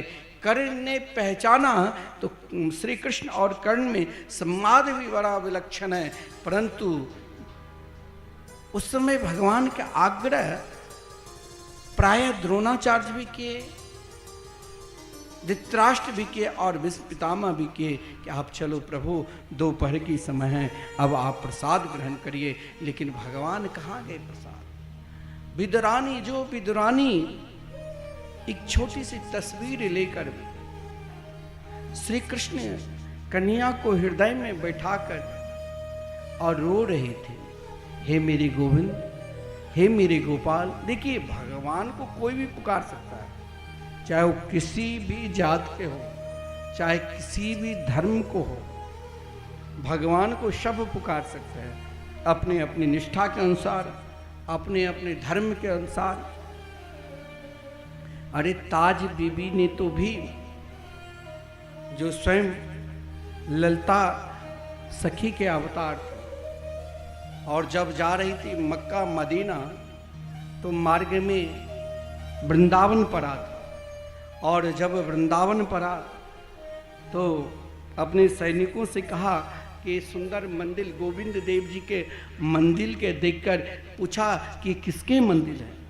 बोले ये हिंदू धर्म के एक छोटा सा मंदिर है, चलो। अपने ठाकुर भगवान तो बहुत बड़े हैं, लेकिन ताज बीबी ने कही आज तो मैं जरूर इनके ही देखेंगे, दर्शन करेंगे। और महाराज मंदिर में जाकर गोविंद जी के उपासना किया, और गोविंद जी के उपासना के फलस्वरूप भगवान ने उनके दर्शन दिए। अरश खान ने भगवान के ऐसे ही कथा चल रही थी, एक लड्डू गोपाल को देखा तो रश खान जो एक शहंशाह थे। व्यास जी उस समय गोपाल जी के सुंदर रूप माधुरी के वर्णन कर रहे थे। हाथ में लड्डू है, घुटने से चल रहे हैं, माखन खा रहे हैं, लेकिन रश खान ने एक छोटी सी जुतियां बनाकर आए और कहा व्यास जी जरा आप प्रभु को पहना दो। वो व्यास जी ने कहा अरे तुम महामूर्ख हो, ये तो एक तस्वीर है। बोले मुझे प्रत्यक्ष कहाँ मिलेंगे? बोले प्रत्यक्ष तो ये वृंदावन में ही मिलेंगे। और वृंदावन में जाकर पागल की तरह महाराज तब तक छोड़े नहीं ठाकुर जी को जब तक दर्शन नहीं किया। वही माखन की कटोरी लेकर पहुंचते पहुंचते सेवा कुंज गए, और सेवा कुंज में उस समय प्रभु के उन झांकी के दर्शन किया जिन झांकी में स्वयं ठाकुर जी श्री जी को पायल पहना रहे। केवल पुकार सही होना चाहिए। अगर पुकार सही है तो आप कहीं से भी, आप चाहे ज्ञानी है चाहे अज्ञानी है, हो सकता है इस समय विदुरानी के पास कुछ नहीं था, लेकिन विदुरानी के जो भाव है उस भाव में, उस तरंग में ऐसे डूब गई थी, ऐसे डूब गई थी कि विदुरानी को पता ही नहीं कि विदुरानी को लगा मेरे प्रभु तो मेरे निकट है। और जो ये भाव क्या है, उस तस्वीर में कन्या को भोग लगा रहे हैं। भोग लगाने के लिए भी कोई माखन नहीं, केले का फल, केला का फल। भगवान दरवाजा खटखटाए, इधर विदुरानी प्रार्थना कर रही है कि आप कब तक रुलाओगे, कब तक रुलाओगे। भगवान दरवाजा खटखटा रहे हैं। भगवान ने दरवाजा खटखटाया तो दरवाज़ा खोले तो आज साक्षात अपने इष्ट श्री कृष्ण के दर्शन किया, जिनके स्वागत के लिए ना जाने कितने ही दिनों से दुर्योधन लगा हुआ था। वहाँ तो प्रभु का अपमानित जगह पर मुझे पसंद नहीं है भोग, और विदुरानी ने छिलका खिलाया तो भगवान बड़े आनंद के साथ पाया, क्योंकि प्रेम सबसे श्रेष्ठ होते हैं। प्रेम से श्रेष्ठ कुछ है ही नहीं, और उन प्रेम में अगर भाव विदुरानी की तरह, भाव सबरी की तरह समर्पित हो जाए तो उन समर्पित के बाद फिर एक ही स्थान बचता है। वो कौन स्थान है? तो भक्त और भगवान। देखिए, भगवान जिसे आप सिंहासन पर बैठकर पूजन करते हैं, वो तो झूठन पत्तल किसके यहाँ फेंके? रासु यज्ञ में। जिस अर्जुन ने शिष्य भाव से स्वीकार कर गीता का उपदेश ग्रहण किए, रथ किसके चलाए? तो अर्जुन के। तो सबसे श्रेष्ठ प्रेम होता है, उससे श्रेष्ठ कुछ नहीं होता है। और भगवान का प्रेम कौन है? केवल भाव से समर्पित होना। भगवान बड़े भाव के साथ विदुरानी की उस छिलका में भाव देखा और रसिक जन पुकारने लगे, सबसे ऊंची प्रेम सगाई, सबसे ऊंची प्रेम सगाई, सबसे ऊंची प्रेम सगाई। दुर्योधन की मेवा त्यागी, दुर्योधन के मेवा त्यागी, दुर्योधन की मेवा त्यागी, दुर्योधन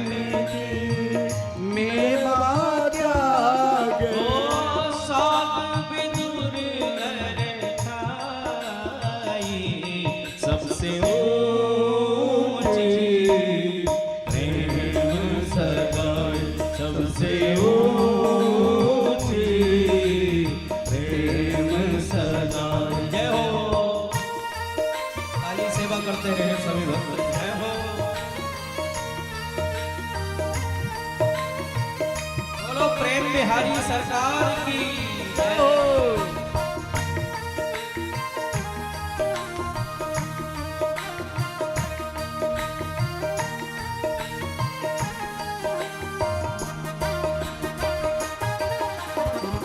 झूठे फल खाए सबरी के, झूठे फल खाए सबरी के,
सेवा त्यागी। ओ साग विदुर घर, साग विदुर घर खाई, सबसे ऊंची प्रेम सगाई, सबसे और के प्रेम के बस अर्जुन रथ हाँक्यो, प्रेम के बस अर्जुन रथ हाँको। प्रेम के बस अर्जुन रथ हाँक्यो, प्रेम के बस अर्जुन रथ हाँको। अरे आप बने हरि, आप बने हरि नाई, सबसे ऊंची प्रेम सगाई, सबसे ऊंची प्रेम सगाई, सबसे ऊंची प्रेम सगाई, सबसे ऊंची प्रेम सगाई,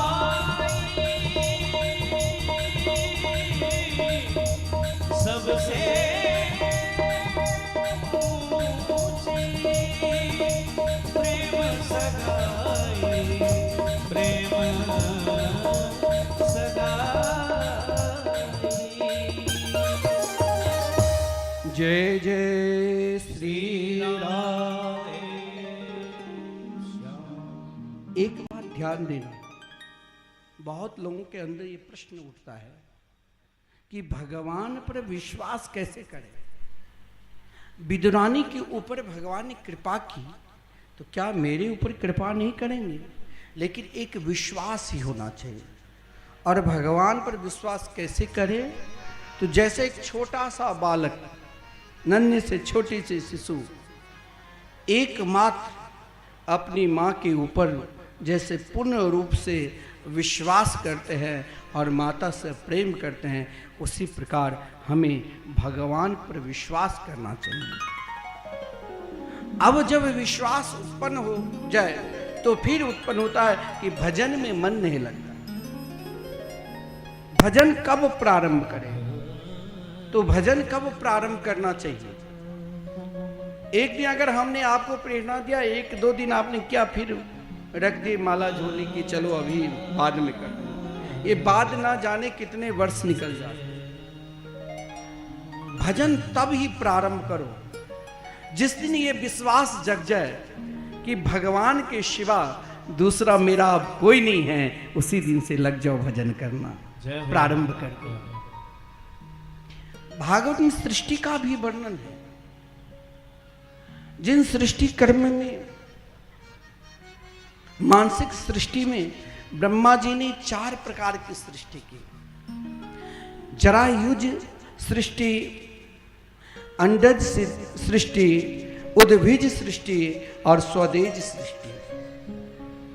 ये 4 प्रकार की सृष्टि में ही संपूर्ण जीव मात्र है।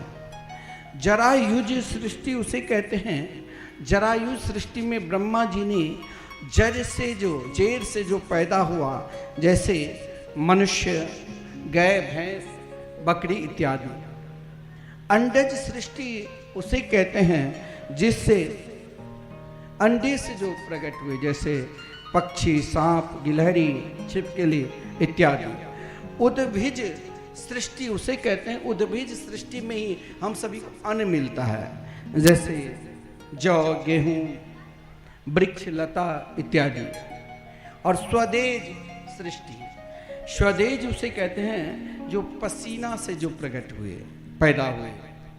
पसीना से जैसे जू, छोटे छोटे महाराज शरीर के जो जीव है, बाल में जैसे जू निकलते हैं, छोटे मोटे कीड़े, ये सब पसीना से प्रकट होते हैं। सृष्टि में अनेक ऋषि मुनि भी जिस क्रम में आते हैं, और उन ऋषि मुनि में सर्वप्रथम शनकादिक, फिर भगवान रुद्र के रूप में, फिर ब्रह्मा जी के मानसिक सृष्टि में भी उनके मानस पुत्र प्रकट होते हैं। पुलस्त्य, ऋषि, मरीचि, अत्रि, अंगिरा, पुलस्त्य,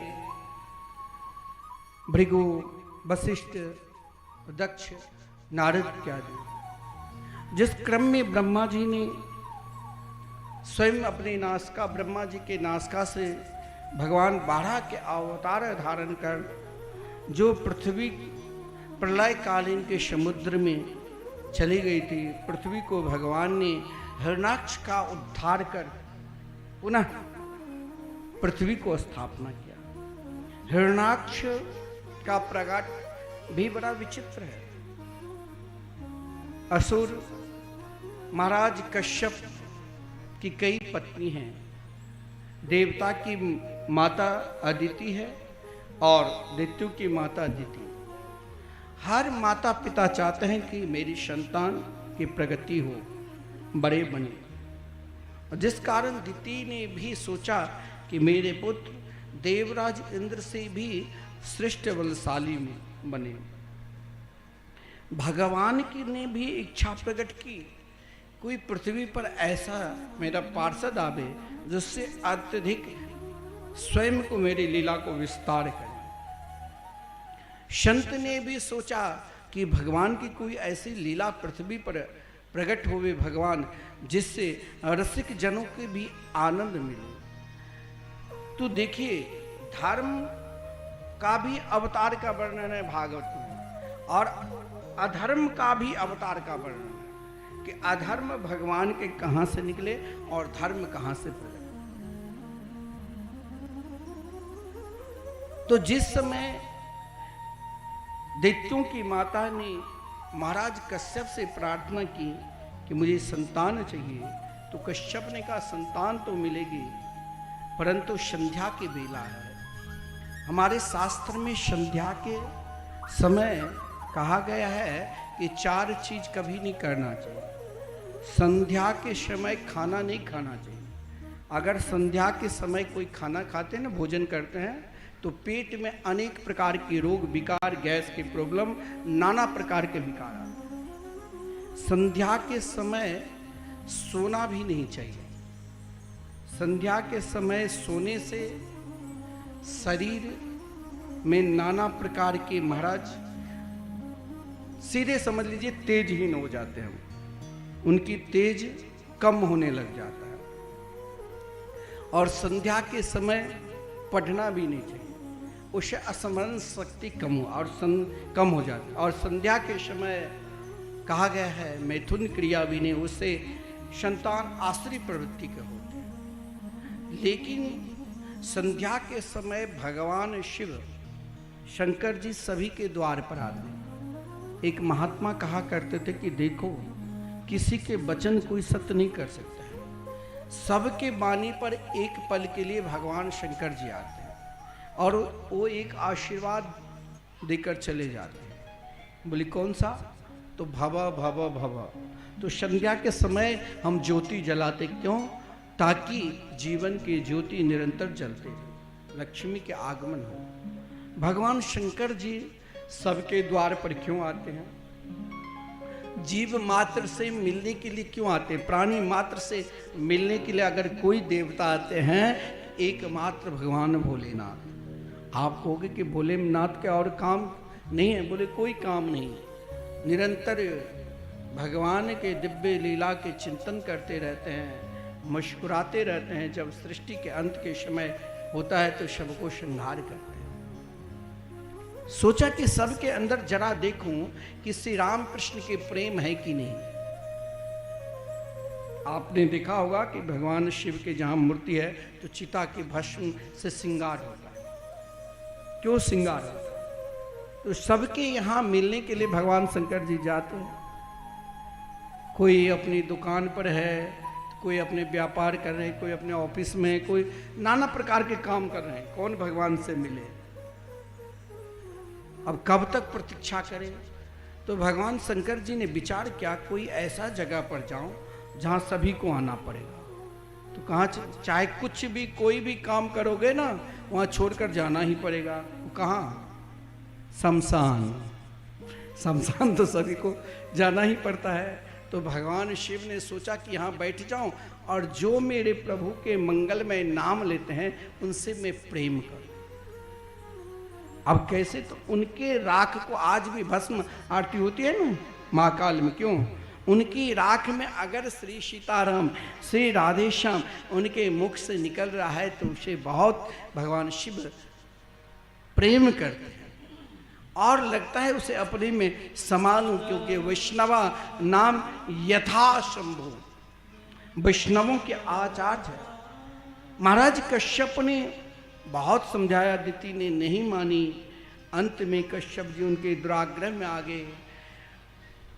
भगवान ने प्रेरणा दी महात्मा को, शनकादिक को, और शनकादिक ने जब वैकुंठ लोक में गए, जिस वैकुंठ लोक में देखिए भगवान के पार्षद ही, भगवान किसी औरों के निकट नहीं जाते।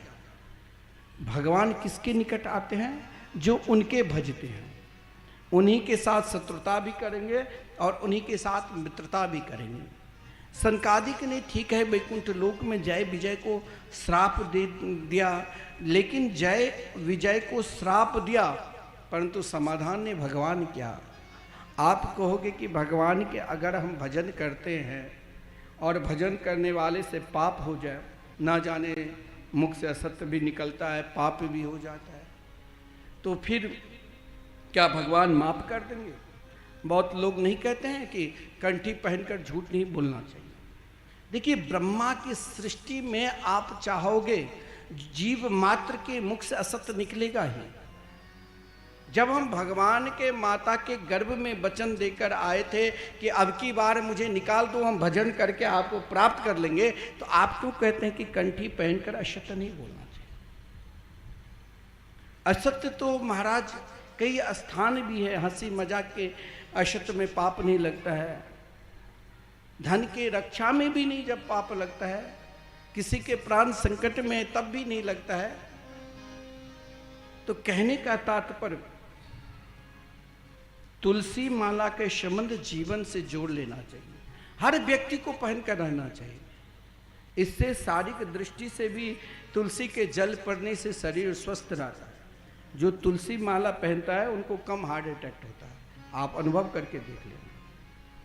तुलसी माला में बहुत शक्ति है और तुलसी माला तो मरने के बाद जब शरीर जल जाता है तब भी तुलसी आपसे प्रेम करेंगे, वहां तुलसी का ही सहारा लेना पड़ेगा।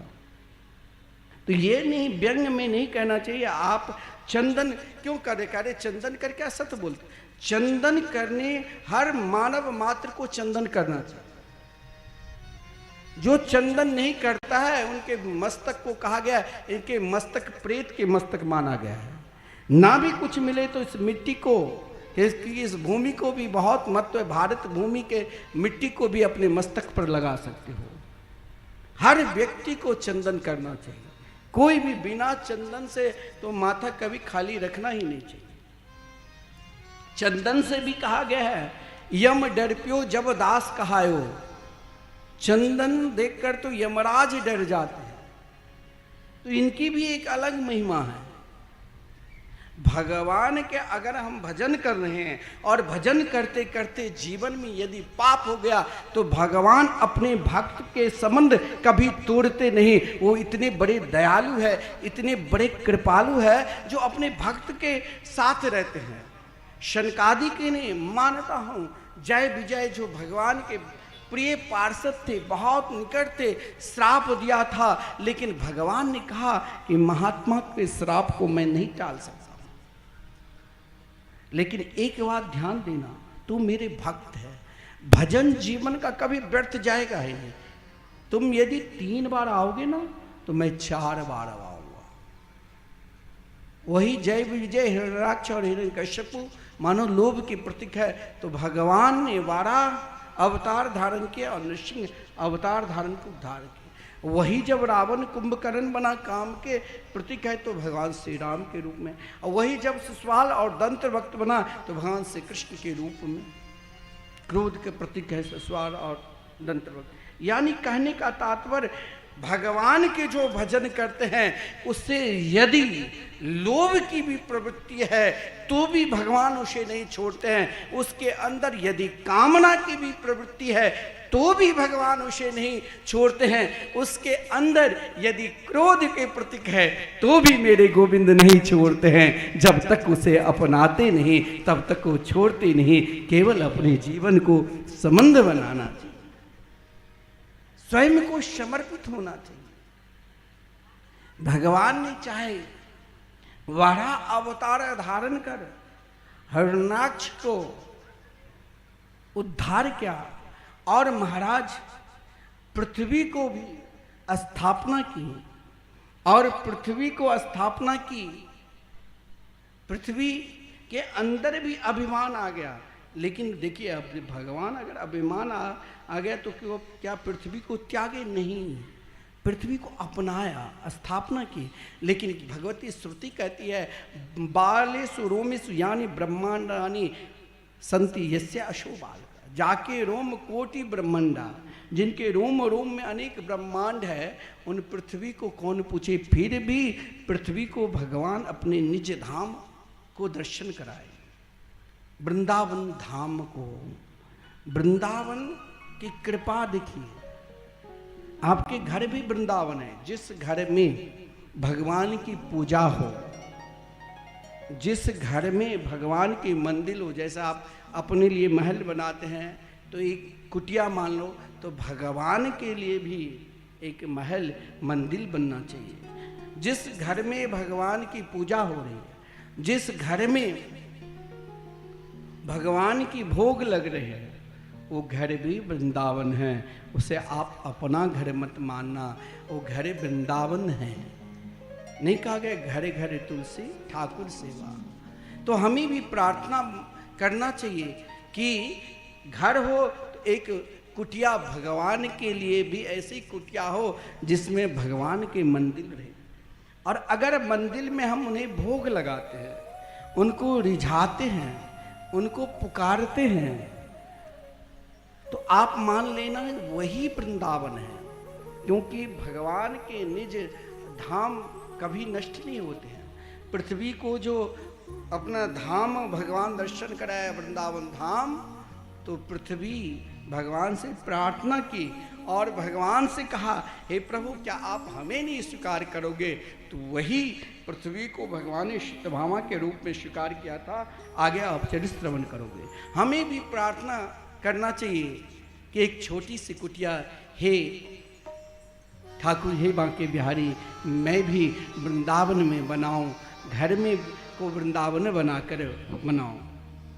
सोना लगे सारा देश, वृंदावन कुटिया बनाऊंगी।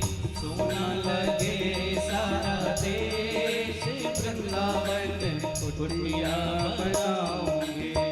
धर जोगन का भेष, वृंदावन कुटिया बनाऊंगी।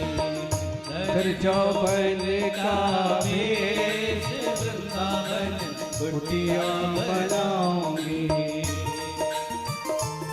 जय हो वृंदावन बिहारी राम की जय।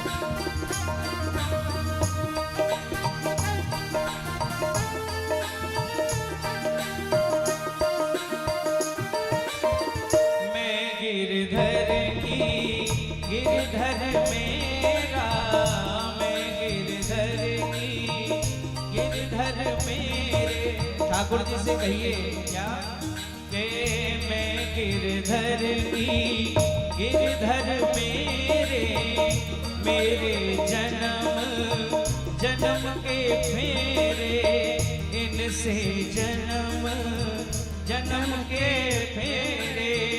संतन की परसादी लेके, संतन की परसादी लेके,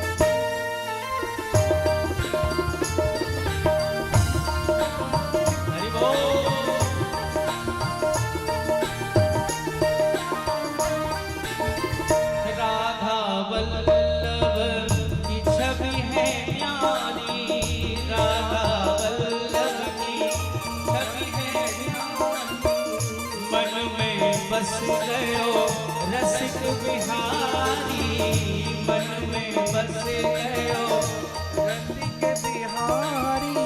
झांके झरोखा में बाके बिहारी, झांके झरोखा में बाके बिहारी। इस दिन नैना लड़ाऊंगी वृंदावन कुटिया बनाऊंगी, सोना लगे सारा देश वृंदावन कुटिया बनाऊंगी। जर जोगन का वेश वृंदावन कुटिया बनाऊंगी। जय हो श्री वृंदावन धाम की।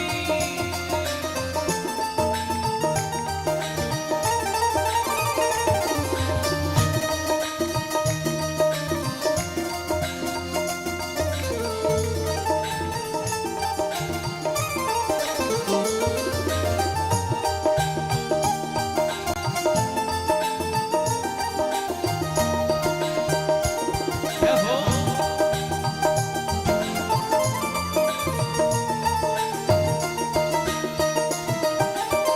बाके बिहारी से करके यारी, बाके बिहारी से करते प्यारी। ओ बाके बिहारी से करके यारी, बाके बिहारी से करते प्यारी। छोड़ गई है दुनिया सारी, छोड़ गई है दुनिया सारी। बंसी बट को लेके झोंका, बंसी बट को लेके झोंका, बंसी बट को लेके झोंका, बंसी बट को लेके झोंका। गोपेश्वर दूध चढ़ाऊंगी वृंदावन कुटिया बनाऊंगी, सोना लगे सारा देश वृंदावन कुटिया बनाऊंगी, सोना लगे सारा देश वृंदावन कुटिया बनाऊंगी। हर जोगन का वेश वृंदावन कुटिया बनाऊंगी, सोना लगे सारा देश वृंदावन कुटिया बनाऊंगी, सोना लगे सारा देश वृंदावन कुटिया बनाऊंगी। वो वृंदावन कुटिया बनाऊंगी, वृंदावन कुटिया बनाऊंगी। जय जय श्री राधे। अगर जीवन में लोभ भी आए तो घबराना नहीं चाहिए। अपने लोभ को भी ऐसा समर्पित कर दो। कैसा? तो भाव यही रखो कि अगर हमें आकांक्षा है सुंदर महल बनाओ तो उस महल में हम बाके बिहारी को भी बैठाओ, उनके लिए भी एक सुंदर दिव्य मंदिर बनाओ। इससे क्या होता है, वो लोभ भी एक भजन का काम करता है। और जब लोभ नष्ट होता है, जब भजन का काम करता है, तो वहाँ क्या ज्ञान प्रकट होता है। ज्ञान के प्रतीक भगवान कपिल है। और महाराज मनु महाराज के 2 पुत्र हैं और 3 कन्याएं, आकुति, देवहूति, प्रसूति और प्रियव्रत उत्तानपाद 2 पुत्र हैं, जिसमें देवहूति का विवाह कर्दम ऋषि के साथ हुआ। जिन कर्दम ऋषि ने 10,000 वर्ष तक भगवान की आराधना की। भगवान की आराधना किस लिए क्या था? तो पत्नी की प्राप्ति के लिए। और पत्नी की प्राप्ति के लिए तो वैसे भी पत्नी मिल जाती, तो भगवान के लिए क्यों आराधना किए? क्योंकि अपने भजन पर विश्वास था कि मेरे यहाँ जरूर भगवान पुत्र के रूप में आए। और कोई साधारण पत्नी भी नहीं। देवहूति के विषय में, देवहूति की सुंदरता के विषय में वर्णन है। जब वो छत पर गेंद खेल रही थी तो उनकी सुंदरता को देखकर उपवर्धन नाम के गंधर्व जब देखा तो महाराज 3 महीने के लिए मूर्छित हो गए थे। देवहूति समानशील युक्त थी। समानशील युक्त कहते हैं अगर गलती है और कोई सामने वाले डांट लगा दे और आप चुप लगाकर बैठ गई तो ये तो धर्म है, और गलती नहीं है फिर भी कोई डांट लगा दे और आप चुप लगाकर बैठी हो, इसे समानशील युक्त कहते हैं। महाराज कर्दम ऋषि के साथ देवहूति का विवाह हुआ। देवहूति महाराज कर्दम ऋषि की सेवा किस प्रकार की, तो जैसे भगवान शंकर की माता पार्वती ने सेवा की उसी प्रकार स्वयं जिस क्रम में 9 कन्या हुई, 9 को 9 ऋषि के साथ विवाह हुए और स्वयं भगवान ज्ञान के रूप में भगवान कपिल के रूप में अवतार लिए और सर्वप्रथम कर्दम ऋषि के अंदर एक ही आकांक्षा थी, इच्छा कि भगवान के दर्शन कर लूं और उन दर्शन के प्रताप से फिर भजन करूं।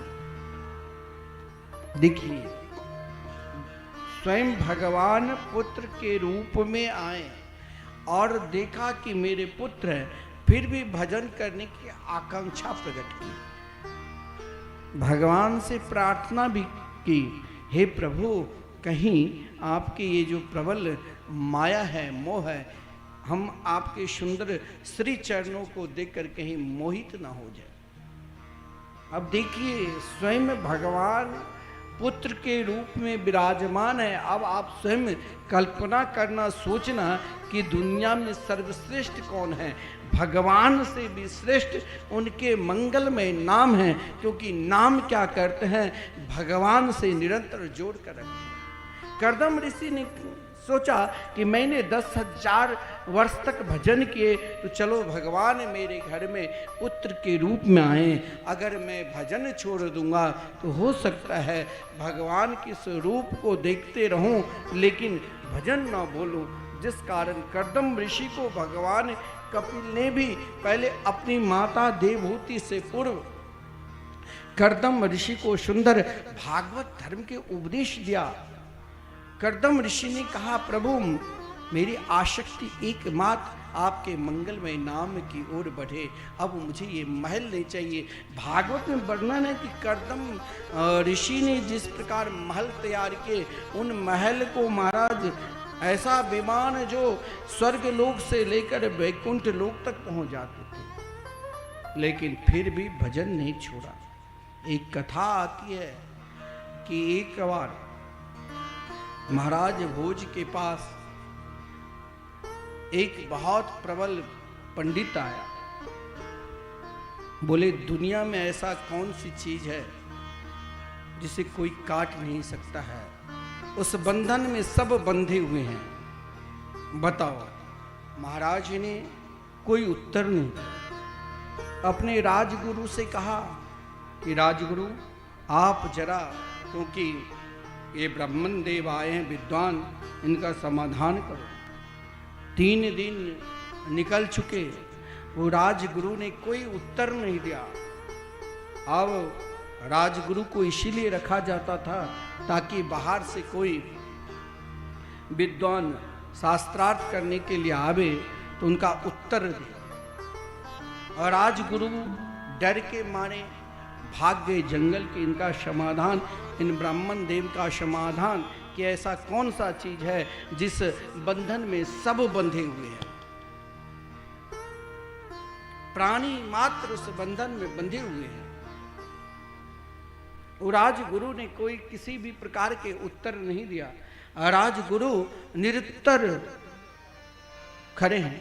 जंगल गए, जंगल में एक भेड़िया चरा रहे थे, गडरिया बघे।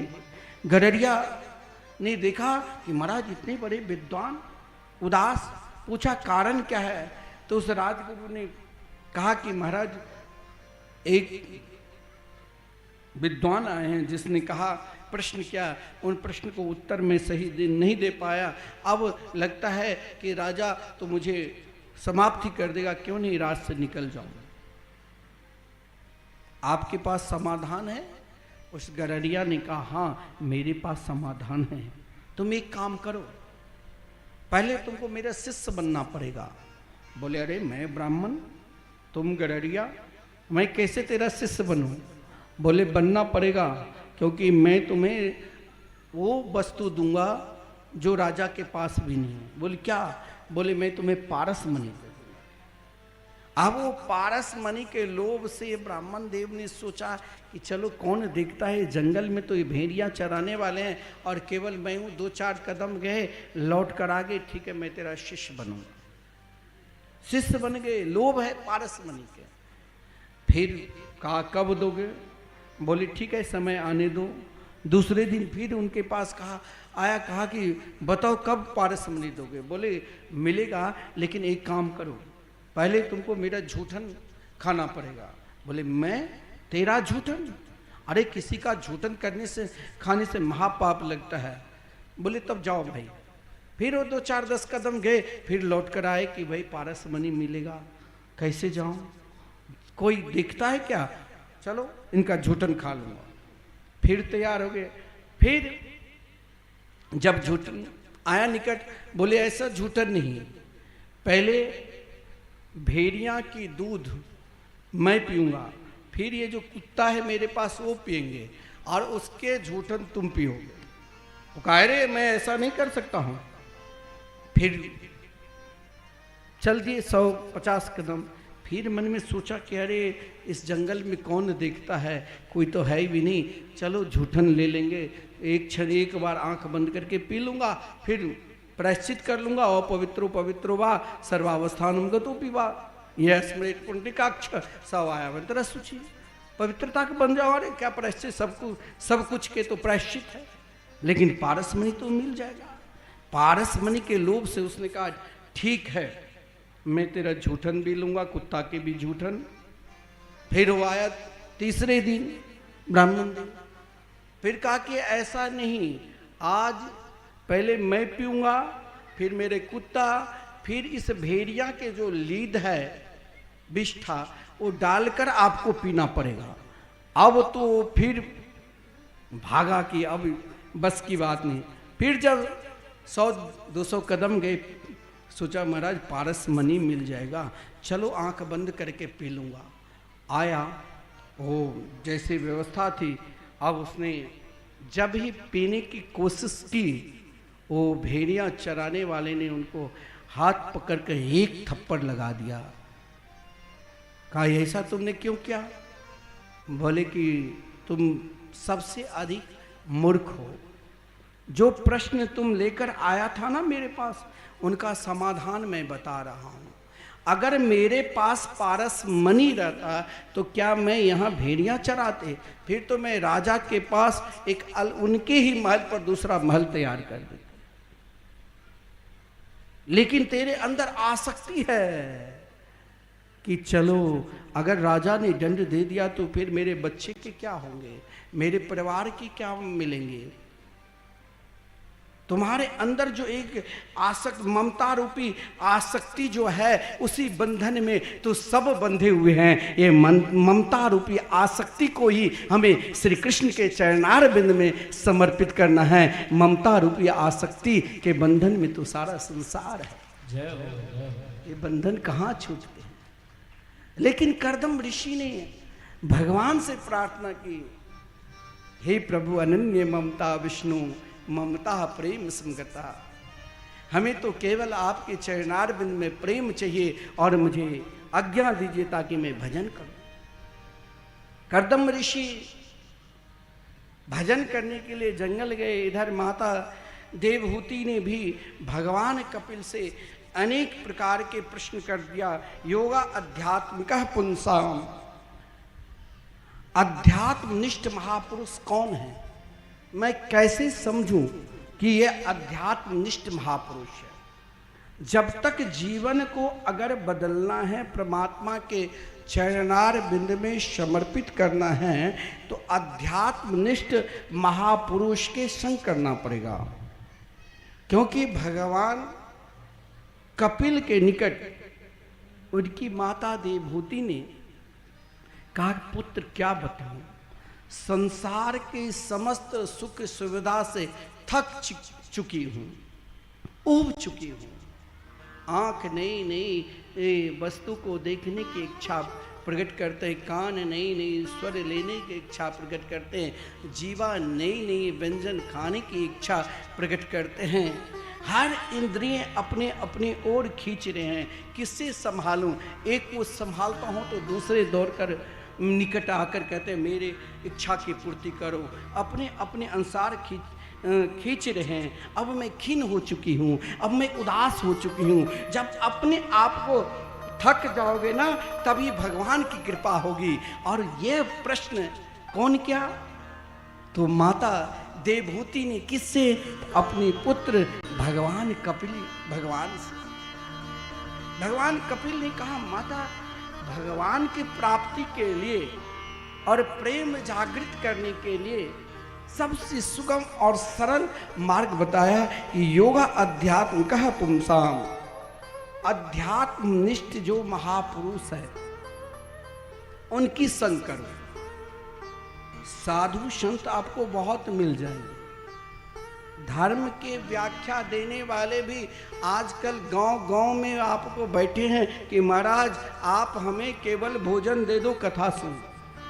धर्म की व्याख्या देने वाले भी कम नहीं हैं, लेकिन किससे व्याख्या श्रवण करना चाहिए, किसके निकट जाना चाहिए जो हमें परमात्मा से संबंध जोड़ दे।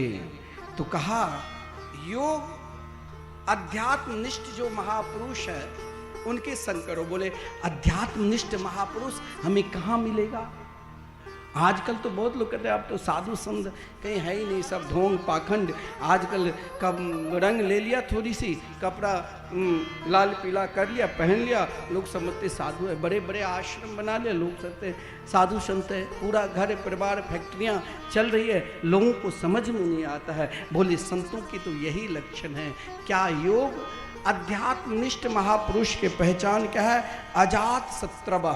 उनके अंदर कुछ इतने गुण मिले तो समझ लेना इनके शरण में जाना चाहिए। वो चाहे आपके गांव में भी मिले तो उनको भी कोई साधारण मत मानना। अजात शत्रु, पहले उनके कोई शत्रु है ही नहीं, किसी को शत्रु माना नहीं। उसके अंदर ये भाव ही नहीं है हम बहुत बड़े हैं तो हम बहुत ऊंचे पर हमें सम्मान नहीं मिल रहा है। वो बराबर सबको एक समान देखते हैं। हमारे पूज्य गुरुदेव से कोई मिलता है, कोई करोड़पति आते हैं, उसे भी वहाँ एक साधारण कमल पर कहते हैं बैठो, और कोई बहुत विपन्न जाते हैं उसे भी वही स्थान देते हैं। कि ये नहीं कि ये इतने बड़े हैं तो इनको बहुत बड़ा स्थान है। ये संतों के लक्षण है। अजात शत्रु, कोई उनके शत्रु ही नहीं है। सब में भगवान को देखे, सब में जो भगवान को देखे वही तो संत है। आजकल तो महाराज अगर शिष्य अपने सामने अगर प्रणाम नहीं करते पैर छूकर तो सोचता है कि भाई ये अहंकारी है, इसे दूर होने जाना चाहिए। लेकिन बाकी में जो संत होंगे वो पैर आपको छूने ही नहीं देंगे। क्यों? पहले नर आपकी पूजा करेंगे तब नारायण की। वो आप में भी देखते हैं कि मेरे गोविंद मेरे गोपाल इनके साथ है, तो आप 100 एक बार प्रणाम करोगे आपको 10 बार करेंगे, राधे राधे राधे 10 बार बोलेंगे। उनके कोई शत्रु नहीं, सब में परमात्मा को देख रहे। अजात शत्रु, उनका स्वभाव शांता, हर स्थिति में मुस्कुराहट भी एक भजन के योग अध्यात्मनिष्ठ महापुरुष के पहचान है। वो सुख को भी मुस्कुराकर सहन कर लेगा, दुख को भी मुस्कुराकर सहन कर लेगा। दोनों में भगवान की इच्छा मानकर एकदम शांत स्वभाव बनाकर निरंतर भगवान के भजन करते रहेंगे। और पहला लक्षण है तितिक्षवा, तितिक्षावान, हर पल हर क्षण दूसरों को ही सहायता करना। ये नहीं सामने वाले हमें गाली दे दिया लगता है ये तो अब मेरी दुश्मन हो, ऐसा नहीं।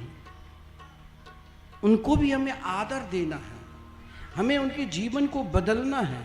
संत तो ऐसे तितिक्षावान होते हैं।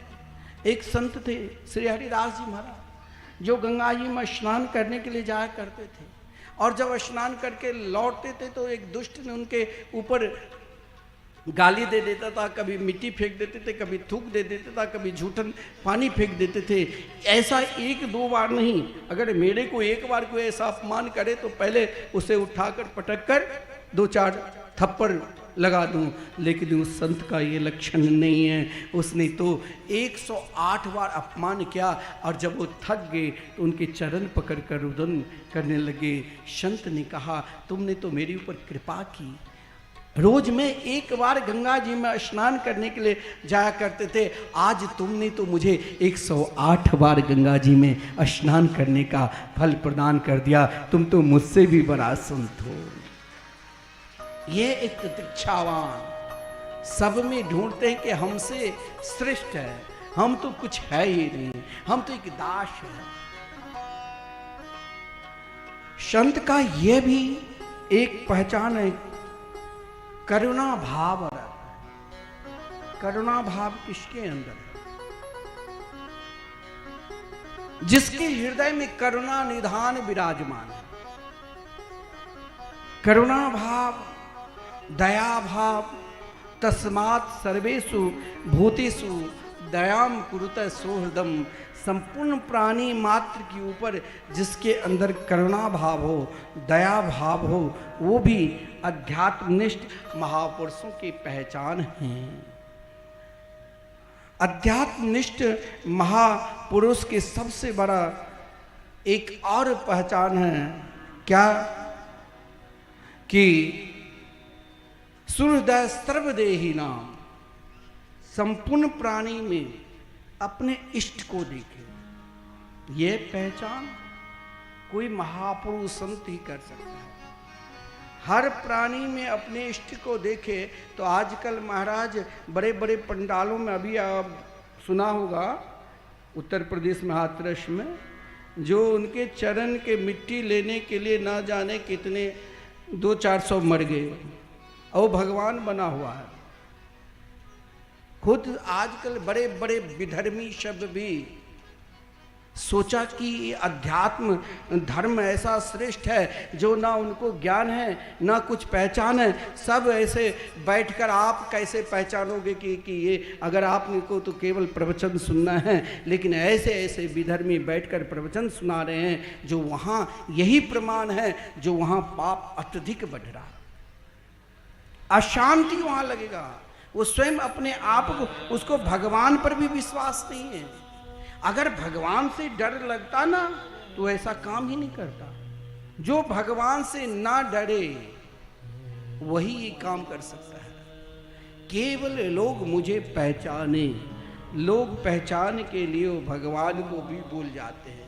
आप कहोगे कि ये कलयुग का गुण है, नहीं, ये एक परंपरा आज से नहीं, हर युग में था, सतयुग में भी, त्रेता में भी, द्वापर में भी, क्योंकि धर्म की लड़ाई निरंतर अधर्म से होता था। और अधर्म क्या करते थे, वो धर्म पर निरंतर ढोंग के रूप में श्री निम्बार्क हुआ, निम्बार्काचार्य जी जब निम ग्राम में अपने शिष्यों को प्रिया प्रीतम के मंगलमय नाम के उपदेश दिया करते थे, उस समय कलयुग भी पाखंड के रूप में, संत के रूप में आकर लोगों को गुमराह करके हजारों उनके निकट आ जाते थे।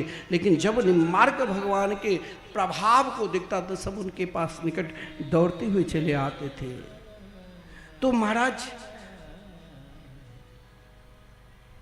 भगवान कपिल ने अपनी माता को अध्यात्म पुरुष की पहचान के विषय में कहा, सांख्य धर्म के विषय में उपदेश दिया। जब प्राणी भगवान के भजन नहीं करते हैं तो किस प्रकार किस गति को प्राप्त करते हैं, यह भी उपदेश दिया। माता के गर्भ में कैसे जीव मात्र निवास करते हैं और फिर गर्भ से आते हैं तो भगवान को भूलकर कौन सी गति को प्राप्त करते हैं, यह भी वर्णन किया। अष्टांग योग के विषय में भी अपनी माता को श्रवण कराया। लेकिन माता देवहूति ने एक ही अनुभव किया, जब अष्टांग योग, संपूर्ण योग के ज्ञान प्राप्त कर लिए तो माता ये देवहूति ने अपनी ही पुत्र भगवान कपिल से क्या कहा, पुत्र मैंने जीवन का एक, आपने अभी तक जितने भी महापुरुषों के जो भी शांकर धर्म का उपदेश दिया, मैंने एक ही उपदेश ग्रहण किया। क्या? तो इस संसार में सर्वश्रेष्ठ कौन व्यक्ति है?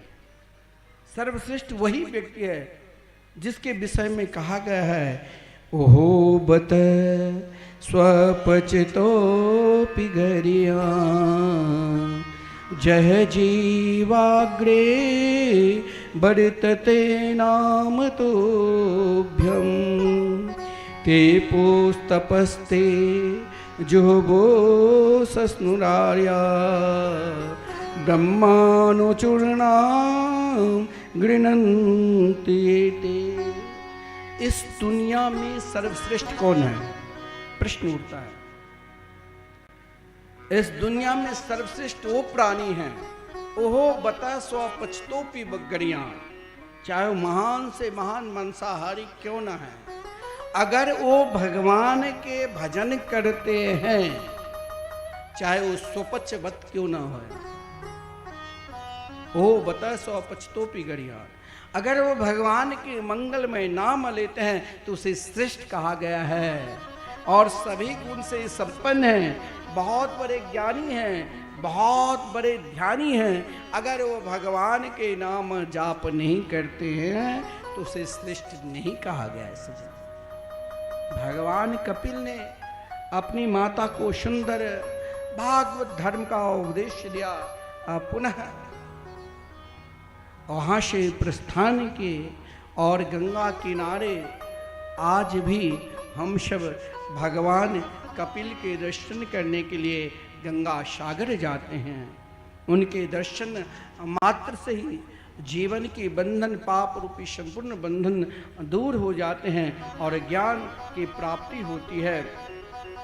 जिन ज्ञान से भगवान का संबंध हो जाता है, माता देवहूति भी वहीं पर, जो आज भी वो सुंदर बिंदु श्रवण नाम का स्थान है, भगवान के उपासना, स्वयं भगवान पुत्र के रूप में अवतार लिया था, तब भी भगवान के नाम जाप करते करते भगवत तत्व को प्राप्त कर लिया। महाराज मनु के अन्य और भी पुत्री है। आकुति के विवाह रुचि नाम के प्रजापति के साथ हुआ, जिसमें भगवान यज्ञ के रूप में अवतार लिए। प्रसूति के विवाह दक्ष नाम के प्रजापति के साथ हुआ। दक्ष के अनेक पुत्री का वर्णन है, लेकिन दक्ष की एक पुत्री सती है। सती के कोई संतान के वर्णन इसलिए नहीं है क्योंकि सती चरित्र भी एक बड़ा विलक्षण है। सती चरित्र से हमें भी एक शिक्षा लेना चाहिए। दक्ष के अंदर अभिमान था, और अभिमानी के पहचान क्या होता है जानते हो? अगर 500 व्यक्ति बैठे हैं एक जगह, उन 500 व्यक्ति में 498 सम्मान कर रहे हैं, आदर कर रहे हैं, लेकिन अगर उनमें से 2 न करे तो उन्हीं पर वो नजर रखता है। एक बार देवता ने बहुत बड़ा सभा के आयोजन की, और जिन सभा में भगवान भोलेनाथ शंकर जी भी पधारे थे और ब्रह्मा जी ने भी, लेकिन उन सभा में जब दक्ष प्रजापति आए, स्वयं संपूर्ण विद्या के ज्ञाता होने के बाद भी देखो भगवान को नहीं पहचान पाए। सबने सम्मान किया, लेकिन उनके अभिमान जब व्यक्ति के सबसे ऊंचाई शिखर पर पहुंच जाता है तो वो स्वयं को भूल जाते हैं, और भूलने के कारण उनकी बुद्धि विकृत हो जाती है। जैसे दक्ष ने भगवान शिव पर बहुत क्रोध किया, मन में कहा कि देखो कहीं मेरी तो इच्छा नहीं थी कि मेरी पुत्री के विवाह इनसे हो, ना इनका भेष सही, मुंड के माला पहने हुए, चिता के भस्म लगाए हुए हैं, सांप बिच्छू कातर देह पर लटके हुए हैं, लेकिन करूं तो करूं क्या? पिता की आज्ञा मानकर, पिता यानी ब्रह्मा जी की आज्ञा मानकर मैंने अपने मृग नैनी पुत्री को इनको समर्पित किया। कहाँ ये मरकट लोचन और कहाँ मेरी पुत्री मृग नैनी। लेकिन देखिए भगवान शिव की धैर्य, एक तरफ दक्ष क्रोध कर रहा है कि सामने वाले भी क्रोध करे, और एक तरफ भगवान शिव मुस्कुरा रहे हैं। क्यों मुस्कुरा रहे हैं? क्योंकि उनके मुखार बिंद से श्री राम नाम की माला चल रही है। और महाराज ब्रह्मा जी तो पुत्र है, इसीलिए नहीं खड़े हुए। इधर दक्ष बार बार क्रोध कर रहे हैं, अनेक प्रकार के क्रोध में आकर ना जाने भगवान शिव को बहुत कुछ बोल दिया। फिर भी शिव ने क्रोध क्यों नहीं किया? देखिए, एक जगह एक महात्मा के पास एक माता जी आई। वो माता जी महात्मा से कहा कि क्या करूं, चाहे मैं अपनी बहू को खूब डांटूं तब भी वो क्रोध नहीं करते, क्योंकि वो सास रोज अपनी बहू को खूब डांटती थी कि ये भी कहीं जवाब दे मेरा, लेकिन वो जितनी डांटती उतनी वो मुस्कुराने लग जाती थी। अब डांटते डांटते आप थक भी जाओगे और सामने वाले मुस्कुराने लग जाए, चाहे आप कोई किसी के ऊपर क्रोध कर रहे हो और वो मुस्कुरा रहे हैं तो और आपका क्रोध बढ़ेगा। भगवान शंकर जी मुस्कुरा रहे हैं और दक्ष को क्रोध बढ़ रहा है। क्रोध में लोग भूल जाते हैं। जैसे उनकी सास क्रोध कर रही है, बहू मुस्कुरा रही है तो सास थक गई, क्या वो तो महाराज बहू समझ गई कि इनकी आदत बन चुकी है। तो भगवान शिव ने भी समझ गया कि अब इनकी आदत है, इनके अंदर अभिमान है कि मैं दक्ष प्रजापति हूँ। लेकिन स्वामी की कोई निंदा करे और सेवक सामने देखे तो ये तो बहुत आश्चर्य की बात है। वहाँ भगवान शिव के सवारी नंदी देखा मेरे स्वामी का अपमान कर रहे हैं। बोले अरे तू क्यों चिल्ला रहे हो, तू तो उसी प्रकार भय भय कर रहे हो जैसे बकरा करता है। तुम जैसे दुष्ट के सर दक्ष की तरह नहीं अदक्ष की तरह होना चाहिए, बकरा के सिर लग जाना चाहिए। जिसने समर्थन किया था ना, उनको भी श्राप दिया।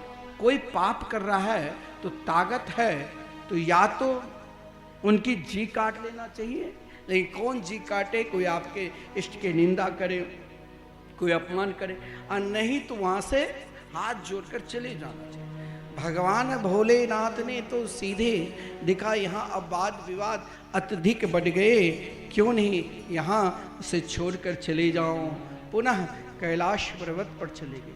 लेकिन दुष्ट अभिमानी का जो लक्षण होता है ना, वो अपनी अभिमान को बढ़ाते ही रहेंगे, चाहे उनका पतन क्यों ना हो जाए। दक्ष ने पुनः कनखल में एक विशाल यज्ञ का आयोजन किया। जिन यज्ञ में दक्ष ने संपूर्ण देवताओं को आवाहन किया, लेकिन एक को आवाहन नहीं किया। कौन? तो भगवान शंकर जी। संपूर्ण देवता अपने अपने विमान पर बैठकर बड़े आनंद से आ रहे थे। देवर्षि नारद जी ने कहा, देखिए भगवान शिव और शक्ति से एक पल भी, एक क्षण भी कभी छोड़ ही नहीं सकते हैं। लेकिन एक समस्या हो गई कि भगवान शंकर जी सती को अपने बराबर आसन नहीं दिया था। सती भी मन में प्रायश्चित कर रही थी, सोच रही थी या तो इस शरीर को त्याग दूं, क्योंकि अब भोलेनाथ मुझे स्वीकार नहीं कर रहे। क्यों नहीं स्वीकार कर रहे हैं? पत्नी को माता के स्थान दे दे तो फिर उस पत्नी की क्या दशा हुई होगी तो पत्नी ही जान सकती है। क्यों माता के स्थान दिया? क्योंकि जिस समय प्रभु श्री राघवेंद्र सरकार वन में, जब रावण ने माता जानकी की छाया को अपहरण किया और माता जानकी अग्नि में समा गई थी, उस समय प्रभु जगत जननी माता जानकी को खोजने के लिए विलाप कर रहे थे। तो यहाँ सती के मन में हुआ कि कहीं ये भगवान तो नहीं है, भगवान इस प्रकार मोह करे तो साधारण जीव क्या करें। भगवान शंकर ने कहा था, सती वहाँ मत चले जाना, ये उनकी लीला है, मोह लीला, उसमें कहीं फंस मत जाना। फिर भी सती नहीं मानी तो सती जगत जननी माता जानकी के रूप धारण कर वहां पर चली गई, जहां प्रभु जगत जननी माता जानकी को जंगल में ढूंढ रहे थे। अब देखा प्रभु श्री राघवेंद्र सरकार, ये तो भोलेनाथ की अर्धांगिनी सती जी है। बोले माता श्री, आप इस रूप में अभी तो भोलेनाथ नहीं है। अब महाराज ये शब्द सुनकर सती जी लज्जित हो गई, तुरंत कैलाश पर्वत पर गए। लेकिन शिव है वो तो सब कुछ जानते हैं। भगवान भोलेनाथ ने कहा आपने साक्षात मेरी माता के रूप धारण कर वहाँ पर गई थी, अब तो माता के ही स्थान दूंगा। आज सती के कल्याण जीवन में देखिए भगवान की शक्ति को भी संत की जरूरत पड़ा और देवर्षि नारद जी ने सोचा कि बहुत सुगम और सरल समय है। देवर्षि नारद जी वीणा बजाते हुए हरि के गुण गाते हुए सती के निकट आए। कहा जरा आकाश मार्ग में देखो तो अनेक विमान सब अपने अपने विमान पर बैठकर देवगण जा रहे थे। कहाँ? तो हरिद्वार कंखल की ओर। बोले कौन सा उत्सव है? बोले ये कोई और उत्सव नहीं, आपके ही पिता दक्ष प्रजापति विशाल यज्ञ कर रहे हैं जिसमें सभी को बुलाया। सती ने मन में विचार क्या हो सकता है, कभी कभी उत्सव घर में चलता है तो अधिक जानकारी वाले भी हो तो उसे भूल जाते हैं। भगवान शिव के पास आकर बहुत समझाया, लेकिन भगवान शंकर जी ने सती को उससे अधिक समझाया, लेकिन सती आज मानने वाली नहीं थी। क्रोध में आकर लगा कि आज तो भोलेनाथ को भी जलाकर राख कर दो। उनकी भाव को देखकर भोलेनाथ ने सोचा अब तुम लौटकर आने वाली नहीं हो, क्योंकि तेरे पिता ने मुझे बहुत अपमान किया है और जहां अपमान करे वहां कभी नहीं जाना चाहिए। सती ने भी अपने अनुसार उत्तर दिया कि शास्त्र में अगर मानो 3 जगह बिना बुलाए भी जाना चाहिए, पिता के यहाँ, गुरु के यहाँ और मित्र के वहाँ, लेकिन जानबूझकर अगर अपमान करे तो कदापि नहीं जाना चाहिए। सती की जो भी सामान श्रृंगार के समान थे सब कुछ, क्योंकि भगवान जानते थे यद गत्वा न निवर्तन्ते, अब आने वाली नहीं है, इसीलिए भगवान ने सब कुछ समर्पित कर दिया। और जब सती वहाँ पर पहुँची तो सबके स्थान देखकर शिव के स्थान नहीं देखा तो 10 मंत्रों के द्वारा दक्ष को ना जाने क्या नहीं कहा। अरे दक्ष, वाकई में तुम दक्ष नहीं हो, दीशान परेशानी गुणेषु साधवो, तुम तो महान अदक्ष हो, लेकिन तुम्हारी दीनता पर मुझे दुख आ रही है। तुमने उन शिव से द्रोह किया जो सबके निरंतर कल्याण चाहते हैं, जिनके आदर देवता भी करते हैं और जिनके आदर असुर भी करते हैं। तुम महान अदक्ष हो और इस शरीर का संबंध तुमसे जुड़ा हुआ है, क्यों नहीं इस शरीर को ही नष्ट कर दूं, क्योंकि इस शरीर पर गोत्रम त्वदीयम भगवान वसध्वजो, तुम्हारे गोत्र से संबंध है। और भगवान शिव के नाम लेते हुए सती ने सोचा कि मुझे तो वही स्थान चाहिए जो शिव के बराबर है। अब शिव मुझे दे नहीं रहे, क्यों नहीं यही इस यज्ञ कुंड में ही अपने आप को भस्म कर दूं और पुनः शिव को पूर्ववत स्थान को प्राप्त कर लूं। महाराज वहाँ दक्ष को ना जाने 10 मंत्रों के द्वारा अनेकानेक बार संबोधन किया, फिर भी दक्ष के ऊपर कोई प्रभाव नहीं पड़ा। बड़ा विस्तार पूर्वक है इस चरित्र का। महाराज कोई सती को उस समय चाहे बहन भी हो वो भी सही होकर बात नहीं की थी, केवल तनिक थोड़ी सी इशारा में माता ने सम्मान किया था। लेकिन सती जब सती हो गई तो वहाँ तो महाराज अब उस यज्ञ में उत्सव क्या, वहाँ तो अमंगल ही होने लग गया। अनेक भूत प्रेत जो आए थे साथ में यक्षगण यज्ञ में विघ्न डालने लग गए। इधर भृगु ऋषि ने मंत्र शक्ति के द्वारा उनको पराजित कर दिए। इधर देवर्षि नारद जी ने जब भगवान शिव को सूचना दी, भगवान शिव ने भी क्रोध में आकर एक बाल को पृथ्वी पर पटका, जिससे विशाल भगवान शिव के ही तरह वीरभद्र जी प्रकट हुए और महाराज वहां पर जाकर दक्ष के यज्ञ को भी विध्वंस किया और साथ में उन दक्ष को सिर धड़ से अलग कर वही अग्नि कुंड में समाहित कर दिया। जिस प्रकार वैष्णव के अपमान करोगे तो भगवान नहीं सहन करते हैं। पूषा नाम की देवता को भी दंड मिला, भृगु नाम के ऋषि को भी दंड मिला, लेकिन ब्रह्मा जी संपूर्ण देवता पुनः भगवान शिव के निकट जाकर स्तुति करने लगे, हे प्रभु आप तो परम दयालु है, आप तो परम निराले हैं, हे प्रभु आप किसी तरह वहां पर सम्मिलित होकर पुनः शांत करिए। देखिए भगवान शंकर जी इतने दयालु है। बकरा के सरे बकरा कहते अज को, अज मतलब क्या? अज मतलब ममता के भी प्रतीक है, हर दिन भय भय करते हैं। और अज मतलब ब्रह्म के भी प्रतीक है। जब तक दक्ष स्वयं अभिमान भरा हुआ था तो महाराज बकरा जैसे भय भय करता था। जब भगवान शिव को पहचान गए तो दक्ष भी भगवान शिव के सुंदर दिव्य स्तुति की। संपूर्ण ब्रह्मा इत्यादि जितने भी देवता है, संपूर्ण देवता भी भगवान शिव के सुंदर स्तुति करते हैं। आइए हम भी पुकारें, भोले नाथ से निराला कोई और नहीं, भोले नाथ से निराला कोई और नहीं, ऐसा बिगड़ी बनाने वाला और नहीं, ऐसा बिगड़ी बनाने वाला और नहीं, भोले नाथ से निराला कोई और नहीं, भोले नाथ से निराला कोई और नहीं। बोलो शंकर भगवान की जय हो।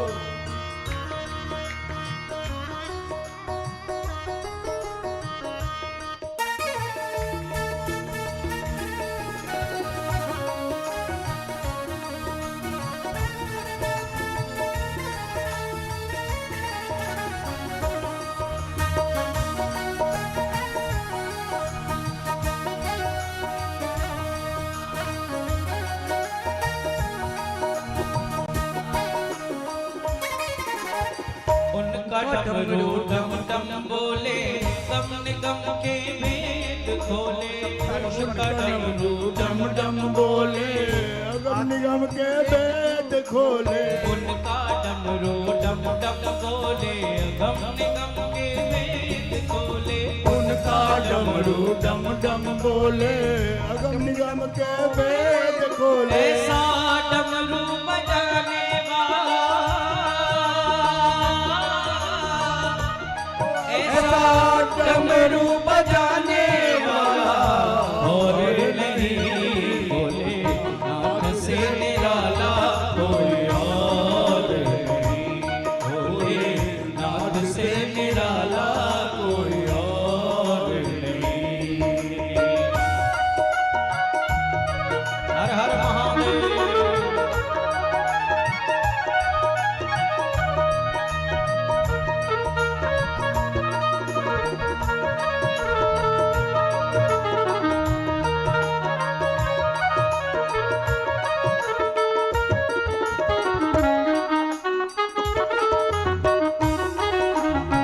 हरि बोल।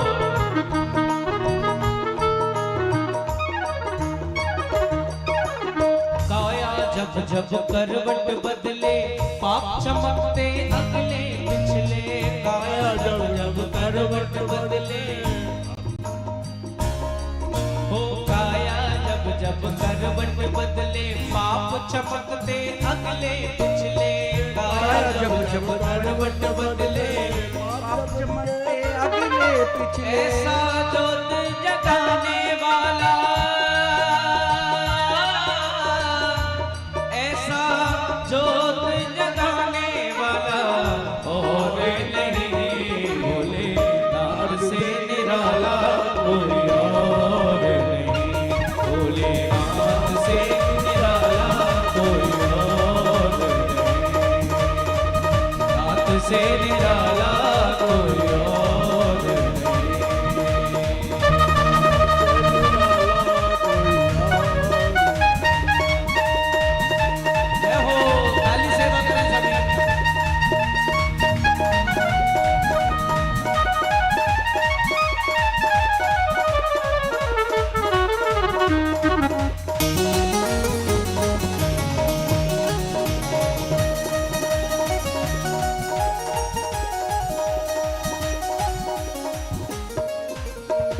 तुमने जग का कष्ट मिटाया, मुझको स्वामी क्यों बिसराया। तुमने जग का कष्ट मिटाया, मुझको स्वामी क्यों बिसराया। तुमने जग का कष्ट मिटाया, मुझको स्वामी क्यों बिसराया। अब तो मुझको बचाने वाला, अब मुझको बचाने वाला कोई और नहीं, भोले नाथ से निराला कोई और नहीं। भोले नाथ से निराला कोई और नहीं। ऐसा डमरू बजाने वाला और नहीं, ऐसा डमरू बजाने वाला और नहीं। भोले नाथ से निराला कोई और नहीं। ओ भोले नाथ से निराला कोई और नहीं, कोई और नहीं, कोई और नहीं, कोई और नहीं। जय जय श्री श्री राधे। मनु महाराज के दो पुत्र हुए, प्रियव्रत और उत्तानपाद। प्रियव्रत बाल्यावस्था में ही गुरुकुल में जाकर विद्या अध्ययन करने लगे और विवाह नहीं कर रहे थे। जिस क्रम में मनु महाराज ने अपने छोटे पुत्र उत्तानपाद को पृथ्वी के सम्राट बनाकर स्वयं भजन करने के लिए चले गए। महाराज उत्तानपाद की दो पत्नी हैं। सर्वप्रथम जिससे विवाह किया उनका नाम है सुनीति, और दूसरा जो विवाह किया उनका नाम है सुरुचि। देखिए, अगर हमें स्वयं अपने जीवन में भी सोचना चाहिए, हम सब उत्तानपाद ही है। जो माता के गर्भ से जन्म लिया वो सब उत्तानपाद ही है। और हम सबकी दो पत्नी हैं। एक पत्नी का नाम है सुनीति और एक पत्नी का नाम है सुरुचि। सुनीति से भी पुत्र हुआ जिनका नाम था ध्रुव, और सुरुचि से भी पुत्र हुआ जिनका नाम था उत्तम। यही हम सबके अपने जीवन में भी एक सर्च करना चाहिए। सुनीति जो सुंदर नीति पर चले, जो धर्म पर चले, सुष्ठुर नीतिर जैसा सुनीति, जो अपने जीवन को निरंतर धर्म के चिंतन में लगाकर आगे बढ़ रहे हैं, समझ लो सदा मुस्कुराते रहेंगे। क्योंकि वहां कौन प्रकट होगा? ध्रुव। ध्रुव कहते हैं भजनानंदी के। देखो, सभी वस्तु को कोई कहीं ना कहीं नष्ट का समय निर्धारित है, लेकिन भजन के नष्ट करने का कभी निर्धारित समय नहीं है। आज भजन ध्रुव तारा के रूप में हम सब देखते हैं। ये अखंड है, हर युग में ये अखंड रहेगा ध्रुव तारा। किसी युग में ध्रुव तारा, अन्य तारा का भी प्रलयकालीन समय में वो नहीं दिखाई देता है, लेकिन एकमात्र ध्रुव तारा को हम सब देखेंगे, क्योंकि भजनानंदी है। सुरुचि से भी पुत्र हुआ, ऐसा नहीं है। जीवन में हर रुचि प्रिय लगता है, हर इच्छा प्रिय लगता है। हमें भोजन करने की इच्छा है, बढ़िया भोजन करो, बहुत स्वाद मिला, लेकिन इसका परिणाम क्या होगा कि शरीर में आज भोजन बहुत खा लिया, गैस बन गए, उठ नहीं सकता, बैठ नहीं सकता, बोल नहीं सकता, गोली काम नहीं कर रहा है। खाने में तो उत्तम लगा, उत्तम का भी नाश होता है। उत्तम सदा अखंड नहीं रहेंगे। मन की इच्छा, मन की रुचि जिधर ले जाए मन के उधरे हम भागने लग जाते हैं, और फिर अपने मन मर्जी आचरण करने वाले को कुछ क्षण के लिए तो प्रिय लगेगा कि मैंने बहुत काम किया, वो प्रिय सदा नहीं रहेगा। नहीं, भजन गाते हैं, जो उतरती है चढ़ती है मस्ती, वो हकीकत में मस्ती नहीं है। मस्ती तो वो मस्ती में डूब जाओ जो निरंतर आपके हृदय में बैठे रहे, और वो कौन है? परब्रह्म परमात्मा। महाराज उत्तानपाद भी अपनी बड़ी पत्नी सुनीति को त्याग दिया था और सुरुचि को अपने निकट रखा। सुनीति से जो पुत्र हुआ था उनका नाम ध्रुव था। ध्रुव बाल्यावस्था में ही छोटी से बालक अगर बाल्यावस्था में भगवान को पहचानने लग जाए तो उन बालक को छोटा मत समझ लेना। उनके धर्म के प्रति निष्ठा, भगवान के प्रति निष्ठा, बड़ों के प्रति आदर भाव जगे तो मान लेना इन बालक में कोई ईश्वरीय शक्ति विराजमान है। 5 वर्ष की ध्रुव, आज उनका जन्मदिन था। महल के बाहर एक छोटी सी कुटिया में सुनीति रहती थी। वहां बहुत साधु संत सत्संग करने के लिए आते थे। सत्संग भवन में ही एक छोटी सी कुटिया बनाकर वहां ध्रुव को धर्म के उपदेश देते थे। आज जब ध्रुव अपने पिता को प्रणाम करने के लिए आया तो पिता अपने जीवन में उन रुचि को अपना लिया था। जैसे हम लोग नहीं कहते हैं कि चलो भजन का समय तो वृद्धावस्था है, अभी खाने पीने दो, मौज मस्ती करने दो, मौज मस्ती का समय है, ये भजन करने का, कथा सुनने का, ये सब तो वृद्धों का काम है। ऐसा नहीं है। फिर आपकी गति कैसे होगी जानते हो? जैसे कोई व्यक्ति मानो बंबई में रहता है समुद्र किनारे, और समुद्र के किनारे तरंग उठती है। समुद्र में आप कभी रामेश्वरम जगन्नाथपुरी जाओगे दर्शन करने के लिए, तो व्यक्ति सोचा कि समुद्र में इच्छा है कि स्नान करूं, लेकिन तरंग नष्ट हो जाने के बाद तो एक सज्जन ने कहा, आप क्या देख रहे हो महाराज, सुबह से शाम निकल चुके, नहाओ, क्योंकि समुद्र का स्वभाव है तरंग उठना। आप अपना स्वभाव ऐसे बना लिए हो कि जब संपूर्ण सुख सुविधा मिल जाएगी तब ही हम भगवान के भजन करेंगे। देखिए, इस संसार में निरंतर जब से हम जन्म लिया और जब तक मरेंगे, इस संसार में एक संबंध जुड़ा है, असुविधा रूपी तरंग। वो असुविधा रूपी तरंग, एक सुविधा मिली दूसरी सुविधा की इच्छा होती है, एक असुविधा मिल गई तो आप सोचोगे अब कभी असुविधा हमारे जीवन में आएंगे नहीं, ऐसा हो ही नहीं सकता। ध्रुव के पिता सुरुचि के प्रेम में ऐसा डूब गया था जो उसे पता ही नहीं इससे आगे भी हमें बढ़ना है, आगे हम सबको बढ़ना है, आगे हम सबको एक ही आश्रय लेना है। किसका आश्रय? तो भजन का, और किसी का आश्रय की जरूरत नहीं है। हर आश्रय में महाराज उसमें सजीवता रहने के बाद भी निर्जीवता उत्पन्न हो जाते हैं। हम किसी को बहुत मानते हैं, बहुत निकटवर्ती रखते हैं, कभी जरूरत पड़ा तो कहेगा नहीं महाराज शरीर काम नहीं कर रहा है, हम कैसे आपकी सेवा करें। इसलिए जीवन में ऐसी सुविधा को अपना लो जो निरंतर आपके तरह भजनानंदी यानी ध्रुव की तरह रहेगा। ध्रुव ने अपने पिता को सुविधा प्रदान करने के लिए गए। ऐसा नहीं भगवान ने धन दिया तो उसका उपयोग करो, सुविधा लो, लेकिन इन सुविधा में भी भगवान को साथ रखो। इसे कभी हमें त्यागना नहीं है, इसे हमें कभी छोड़ना नहीं, इसे निरंतर अपने पास रखना है। इसे चाहे कुछ भी है हो जाए, त्यागना नहीं है। अगर हम त्याग दिया तो शरीर में अनेक विकार उत्पन्न हो जाएगा। उन विकार में हमें साकार दिखाई देगा कि अरे आज मैंने तो अमुक जगह घूमने गए, बड़ा सुंदर वहां की शोभा थी, लेकिन कुछ दिन के बाद हम सब कुछ भूल जाते हैं। उत्तम लगा, लेकिन उत्तम सदा मेरे निकट मेरे पास नहीं रहेगा। ध्रुव ने अपने पिता के पास प्रणाम करने के लिए गए कि आज मेरा जन्मदिन है, आशीर्वाद दो।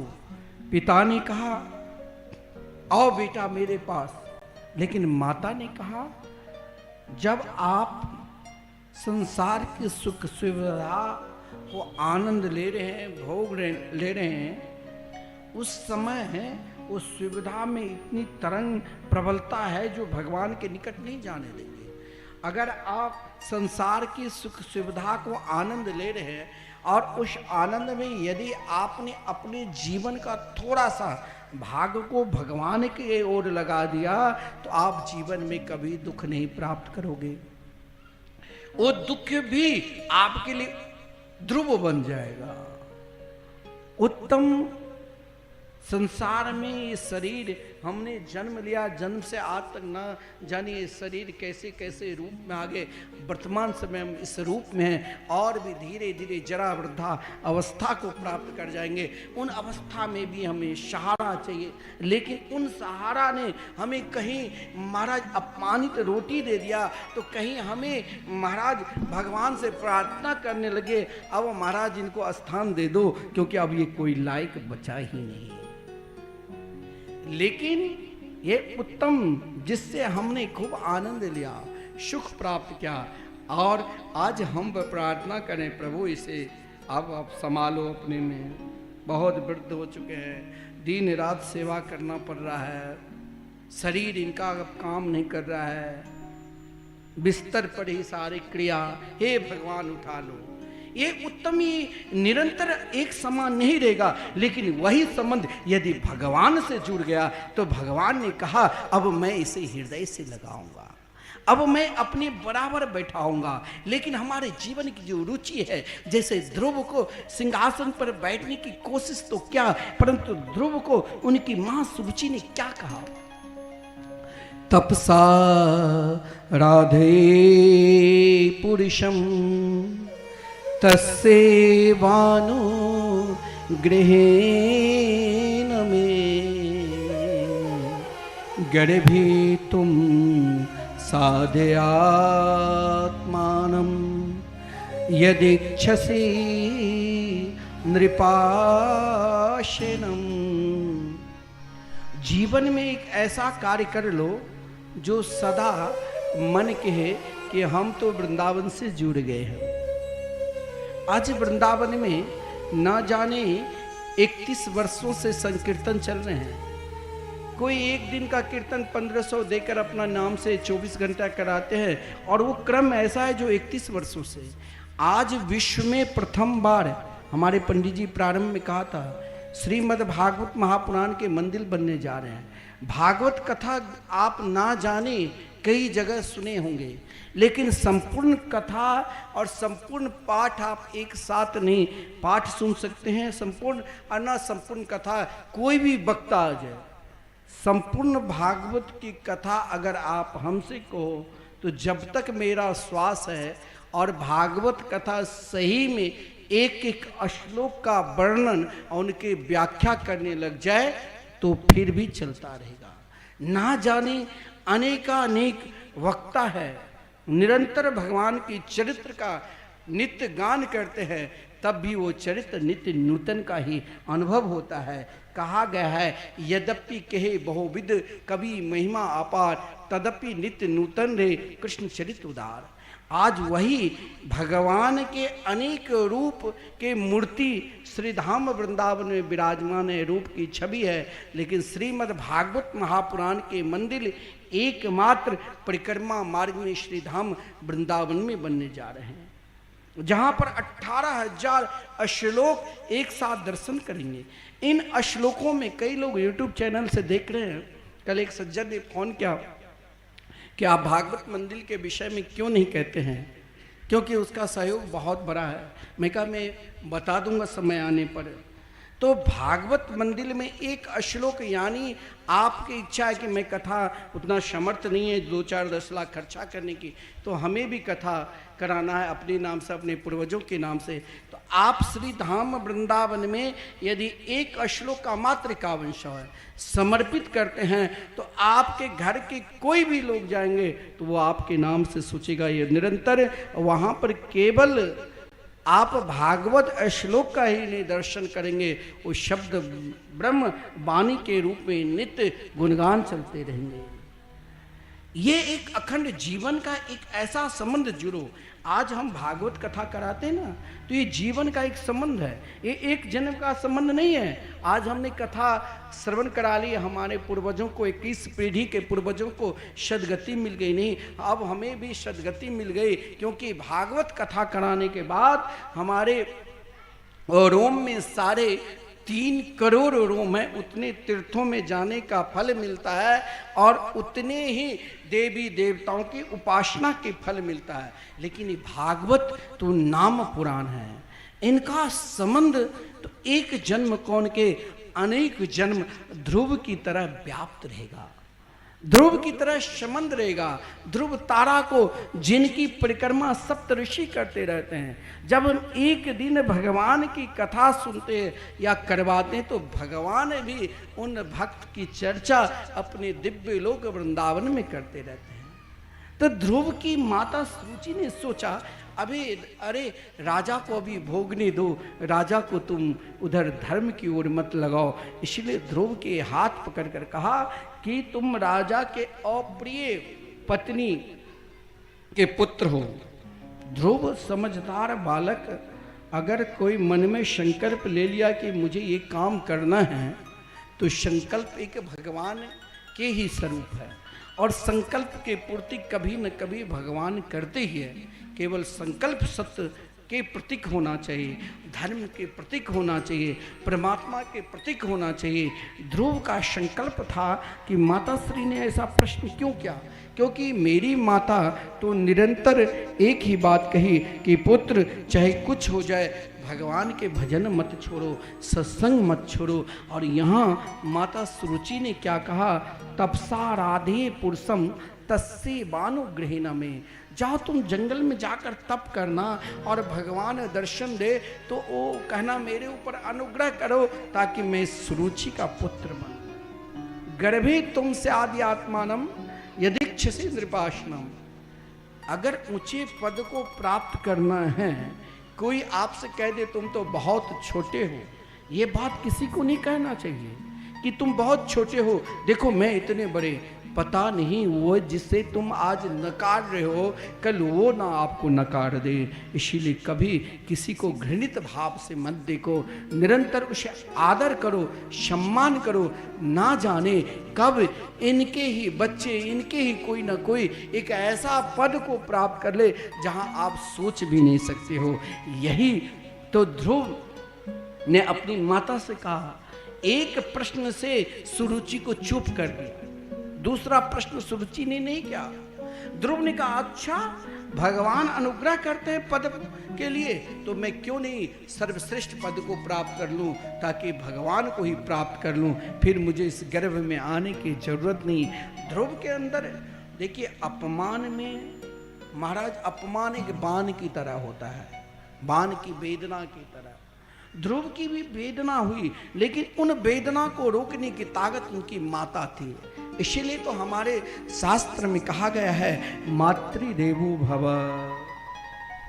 जिसने माता पिता के पूजन की और माता पिता के प्रति श्रद्धा भाव रखा, वो संसार में जो भी चाहेंगे सब कुछ मिल सकता है। ध्रुव ने अपनी माता को गुरु के समान सम्मान दिया तो माता सुनीति ने कहा पुत्र लक्ष्य को प्राप्त करना है तो किसी को नीचे दिखाने के लिए ना सोचो कि मुझे पड़ोसी को नीचे दिखाकर ही मैं उस लक्ष्य तक जाऊंगा। मां मंगलम तात परेशु ममस्था मुंगते जनो यत पर दुख दस्ता। हे पुत्र कभी भी स्वप्नावस्था में किसी का अमंगल मत सोचो, निरंतर मंगल ही मंगल सोचो। तुम जाओ जंगल और जंगल में देखिए माता ने निष्ठा बता दिया। जीवन में अगर आप परीक्षा दे रहे हो, अभी नेट की परीक्षा में महाराज पेपर लीक होने से ना जानते हो कितने जगह महाराज वही चर्चा हो रही है। उन बालकों की परिश्रम जो वाकई में परिश्रम क्या होगा, उनकी क्या भाव उस समय होता होगा कि इतना परिश्रम करने के बाद भी मुझे कुछ नहीं मिला। लेकिन उसे निराश नहीं होना चाहिए, उसे हमें फिर भी और आगे बढ़ाना चाहिए। अगर उनका लक्ष्य सही है कि मुझे उस पद को प्राप्त करना है तो फिर उसे निराश रूपी आग में नहीं जलना चाहिए और देश को भी नहीं जलाना चाहिए। कोई जैसे ट्रेन को जला देते हैं, कोई सरकारी संपत्ति को दुरुपयोग करने लग जाते हैं, मान लो वो आगे बढ़ने वाले नहीं हैं। आगे तो वही बढ़ सकता है जिसने सनातन धर्म की जड़ को आगे बढ़ाया है। हमारे देश के कुछ नेता संपूर्ण हिंदू मात्र को, सनातन धर्म मात्र को गाली देने लगे। अरे मूर्ख, एक तरफ तुम भगवान शंकर जी के तस्वीर रखे हो और एक तरफ तुम हिंदू मात्र को गाली दे रहे हो। क्योंकि उसके अंदर पहचान नहीं है। पहचान कराने वाले माता होती है। आज ध्रुव जी ने अगर भगवान को प्राप्त करने के लिए जंगल जा रहे हैं तो उनकी माता को प्रणाम करना चाहिए, माता सुनीति को। जिन माता सुनीति ने, अगर माता ने धर्म के उपदेश देगा तो बाकी कौन दे सकता है। माता सुनीति ने कहा, पुत्र अगर लक्ष्य सही है तो जाओ सुरुचि के चरणों में भी प्रणाम करो, और मैं तो आज्ञा दे रही हूं कि इसी वक्त चली जाओ जंगल। मांगना है तो उससे मांगो जो देने के बाद भी कहेंगे मैंने तो कुछ नहीं दिया। लेकिन माता ने 2 मंत्र दिया, और एक मंत्र शरणागति मंत्र समझो, और एक मंत्र माता ने ऐसा दे दिया कि अगर उस मंत्र को अगर ध्रुव नहीं अपने हृदय में बैठाते तो शायद ध्रुव को देवर्षि नारद जी जैसे सद्गुरु नहीं मिलते। माता ने कहा, पुत्र तुम क्यों घबरा रहे हो, एक धर्म मानो। जिस धर्म को आपने अपने जीवन में लक्ष्य बना लिया है कि मुझे यही कार्य करके प्रभु को प्राप्त करना है, चाहे आप राष्ट्र की सेवा में जाओ, चाहे आप भगवान की सेवा में जाओ, लेकिन उनकी निष्ठा कैसे होनी चाहिए। 2 मंत्र माता सुनीति ने दिया, क्या? अनन्य भावे निज धर्म भाविते मनस्य अवस्थाप्य भजस्य पुरुषम। जाओ अनन्य भाव से पुत्र मेरे प्रभु को आराधना करना। और उस अनंता, देखिए अगर आपका बेमन से अगर आप कोई काम करोगे ना तो काम में सफलता नहीं मिलेगी। बेमन से कार्य में सफलता नहीं मिलती है। जो भी कार्य करो उन कार्य में मन लगाकर करो कि क्यों नहीं सफलता मिलेंगी। लेकिन उस सफलता का दूसरा मंत्र माता सुनीति ने क्या दिया कि कभी कभी क्या होता है, जिस कार्य को हम सफलता प्राप्त करने के लिए आगे बढ़ रहे हैं उसमें विघ्न अनेक प्रकार के सामने खड़े हो जाते हैं। अब होता है कि ये करूं नहीं करूं, तो सोचा कि कहीं ध्रुव के मन में यह ना आ जाए कि मेरी माता तो बहुत दुख प्राप्त कर रही है, कैसे मैं तपस्या करूं, माँ मेरी कई किस गति में होगी। इसलिए कहा, पुत्र निज धर्म मानकर आराध्य राधोक्ष पाद्म पद्मम यदीक्ष से ध्यासन मुत्तमो यथा। ये दूसरा जो मंत्र दिया वो बहुत कठिन है, एक निष्ठा का मंत्र दे दिया। आज समाज में निष्ठा की कमी है। अगर निष्ठा की कमी है तो हम अपनी माता को आदर क्यों नहीं करते, हम अपने पिता को आदर क्यों नहीं करते। हम जानते हैं हमारी माता है जिसने हमें पाल कर इतने बड़े बनाया, ये हमारे पिता हैं। हम अपने घर परिवार के लोगों को आदर क्यों नहीं करते हैं। आजकल समाज में ना जाने जिन पति पत्नी को अग्नि साक्षी देकर स्वीकार करते, ना जाने हमारे राष्ट्र में आज कितने महाराज पति पत्नी तलाक देकर अलग हो जाते। कारण क्या है? उनकी निष्ठा में कमजोरी है। आराध्य राधोक्ष पाद पद्मम यदीक्षसे ध्यासन मुत्तमो यथा। जब ये भाव उनके हृदय में बैठ जाएगा, जब ये भाव उनके हृदय में उत्पन्न हो जाएगा, फिर निष्ठा नहीं बदलेगी, फिर कहीं मन बेमन से कार्य नहीं होगा।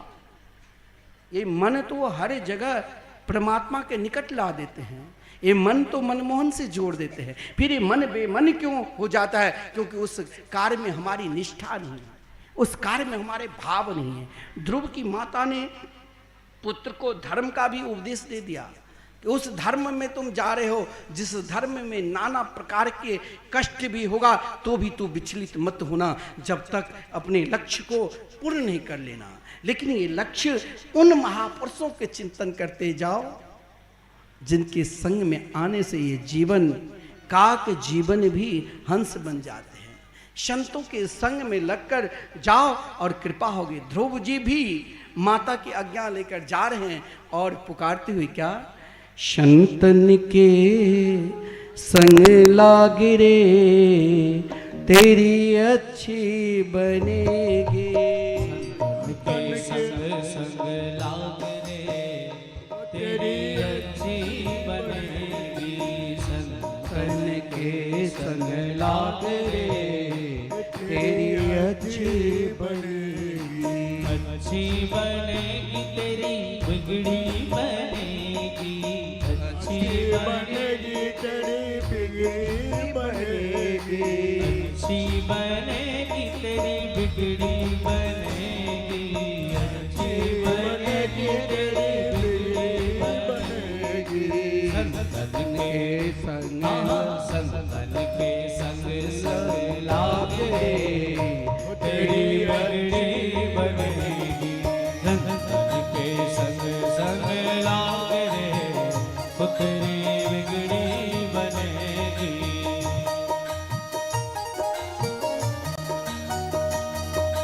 सब ताली सेवा करते रहिए और जय हो।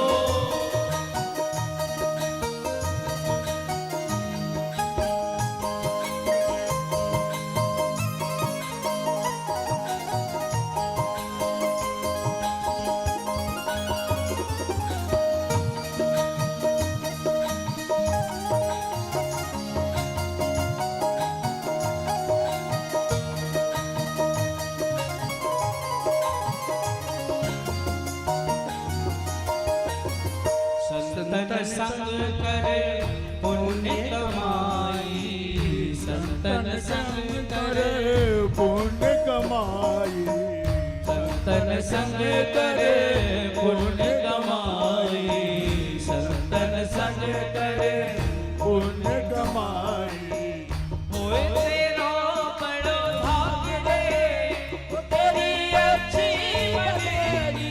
संतन के संग संग लागे तेरी अच्छी बनेगी, अच्छी बनेगी तेरी किस्मत जगेगी, अच्छी बनेगी तेरी किस्मत जगेगी। होए तेरो बड़ो भाग्य रे, तेरी अच्छी बनेगी। संतन के संग संग लागे रे तेरी अच्छी बनेगी। देखिए, आप सब ताली सेवा करते रहिए और साक्षात आप कल्पना करिए कि ध्रुव जी बिल्कुल जैसे छवि को देख रहे हैं आप झांकी में, वैसे ही छवि में ध्रुव जी जब उस समय जंगल जाते होंगे और संत को पुकारते होंगे, आप भी पुकारिए और ताली सेवा करते रहिए। जय हो बोलो ध्रुव जी महाराज की।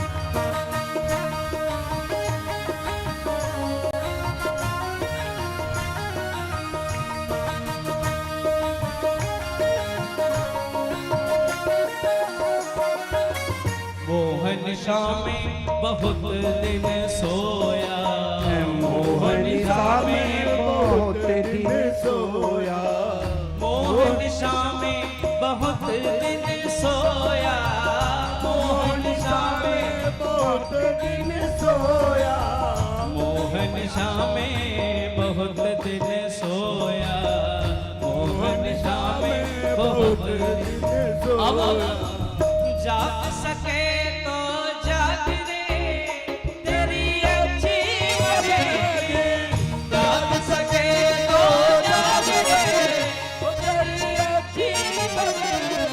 संतन के संग संग लाग रे तेरी बिगड़ी बनेगी।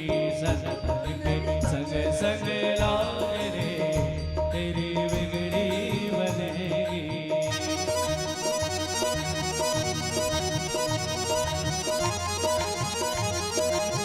जय हो।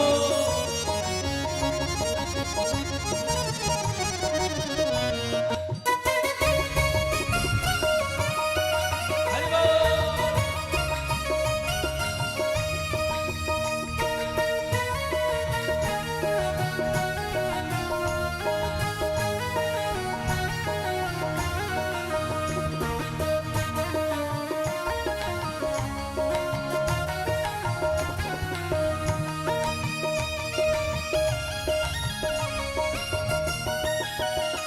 और मोहन शाम में बहुत दिन सोया, मोहन शाम में बहुत दिन सोया, मोहन शाम में बहुत दिन सोया, मोहन शाम में बहुत दिन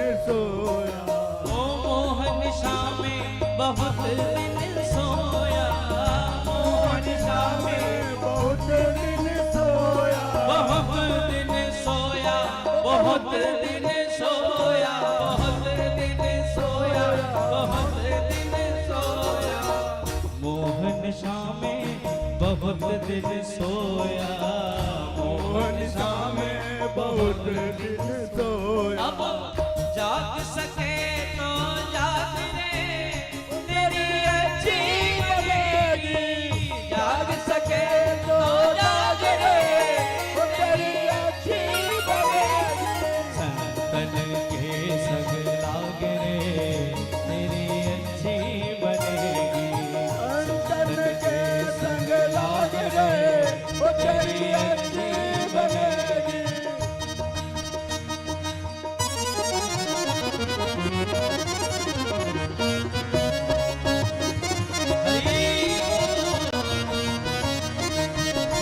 दोनों हाथ उठाकर ताली सेवा करें सभी। जय हो।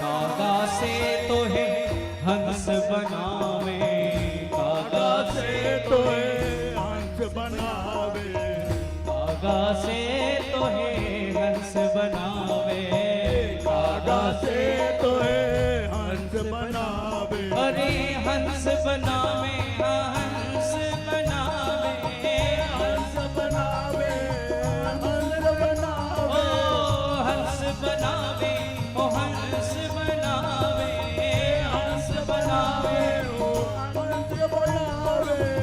कागा से तो है हंस बनावे, कागा से तो है हंस बनावे। अब गुरु चरणन में, गुरु चरणन में, गुरु चरणन में लाग रे, तेरी बिगड़ी बनेगी, गुरु चरणन में लाग रे, तेरी अच्छी बनेगी, संतन के संग संग लाग रे, तेरी बिगड़ी बनेगी, संतन के संग संग लाग रे, तेरी बिगड़ी बनेगी। जय राधे कृष्ण गोविंद गोविंद राधे, राधे कृष्ण गोविंद गोविंद राधे, गोविंद राधे गोपाल राधे, गोविंद सभी गाएं, ओ गोविंद राधे गोपाल राधे, गोविंद राधे गोपाल राधे। जय राधे कृष्ण गोविंद गोविंद राधे, राधे कृष्ण गोविंद गोविंद राधे, जय राधे कृष्ण गोविंद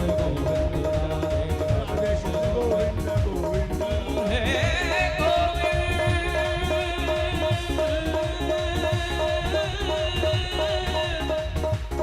हे गोपाल,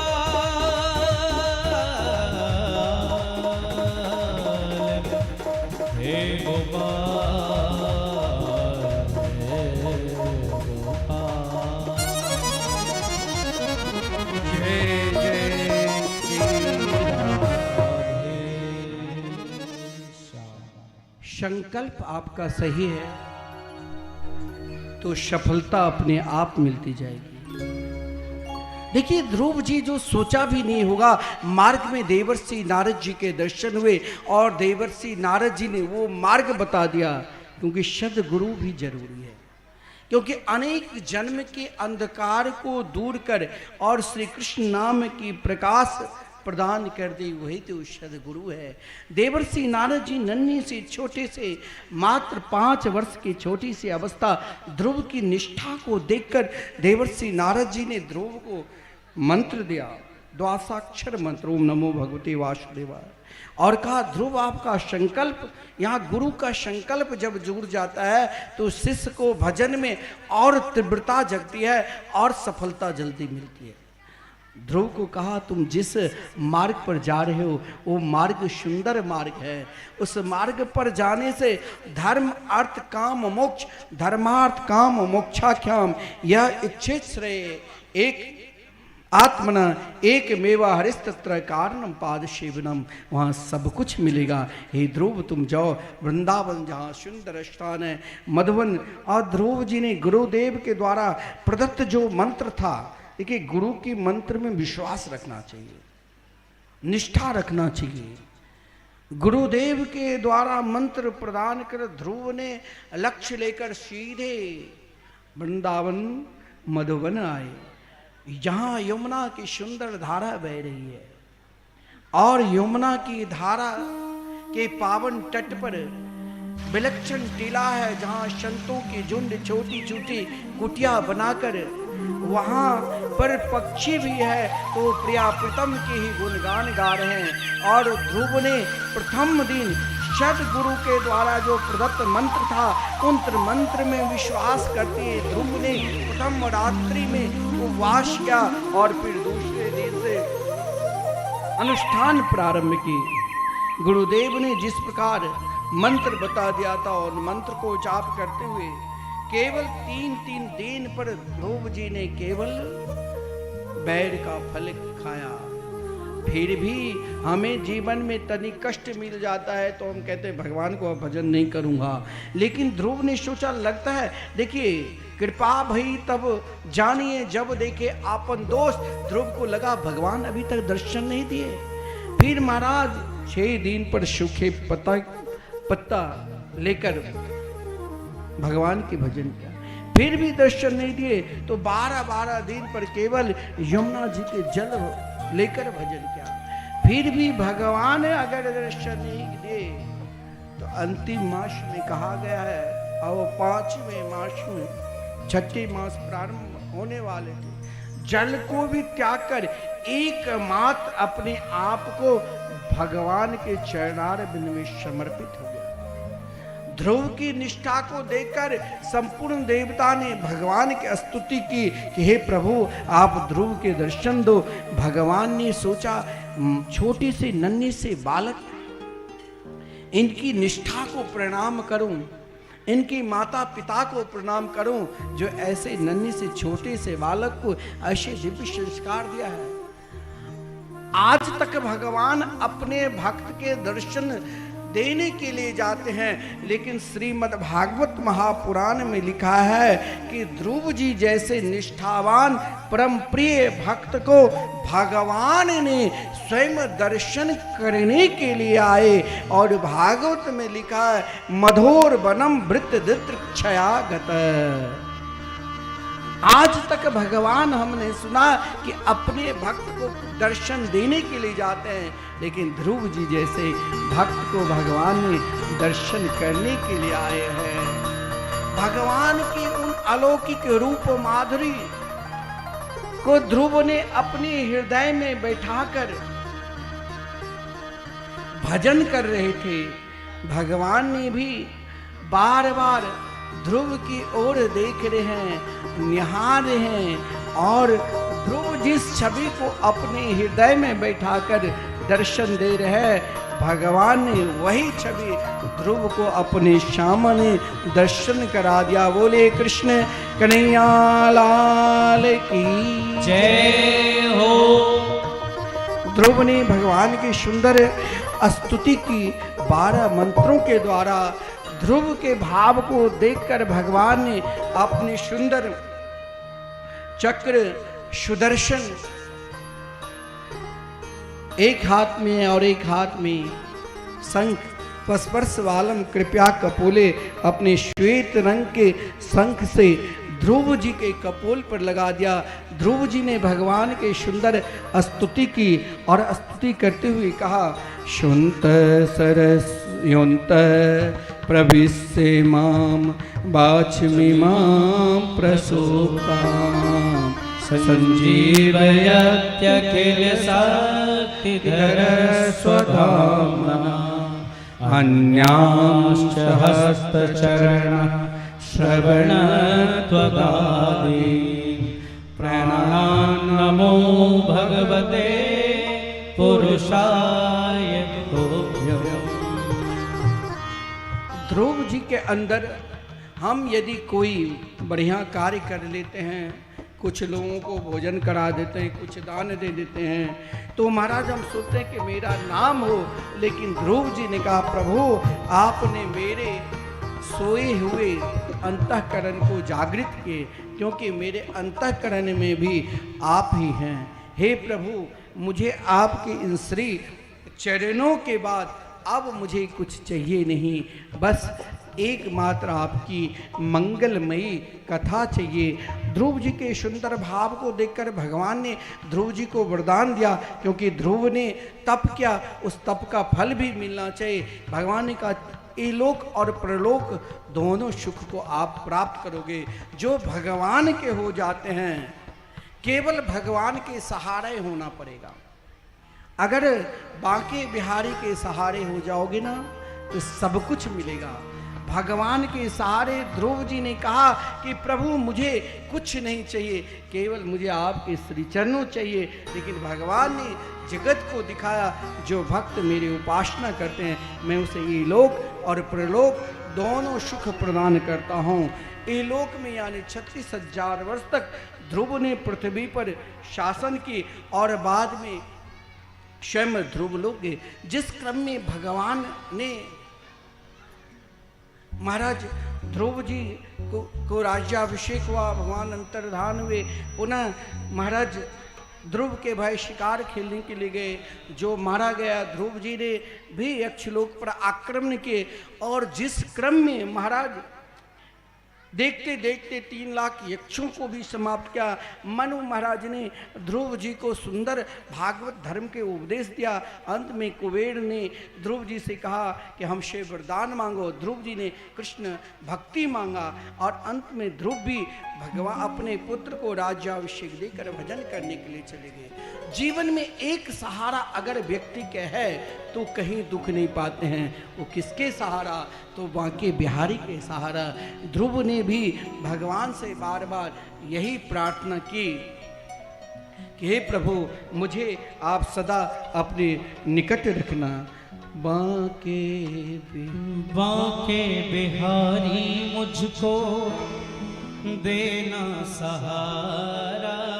एक आप सुंदर झांकी का भी दर्शन करेंगे और फिर प्रसंग को आगे प्रणाम करते हुए फिर आरती के दर्शन करेंगे। बांके बिहारी मुझको देना सहारा, कहीं छूट जाए ना दामन तुम्हारा।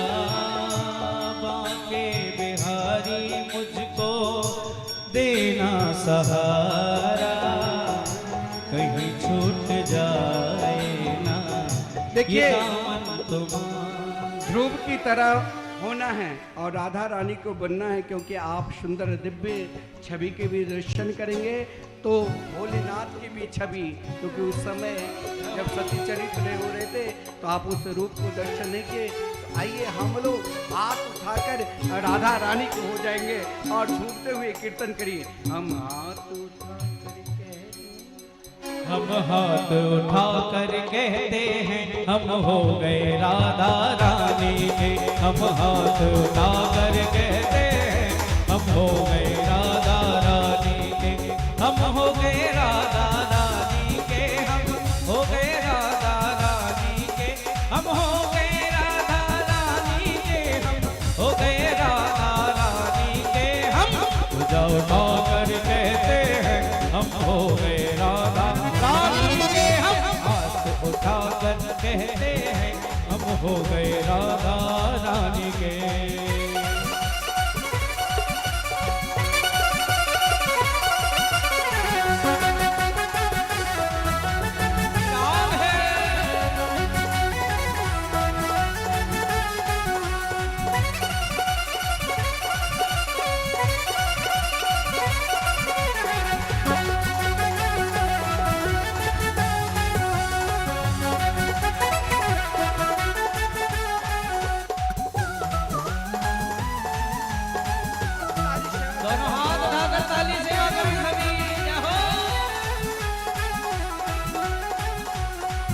राधे बरसाने बारी के, राधे बरसाने बारी के, राधा कान्हा की प्यारी के, राधा कान्हा की प्यारी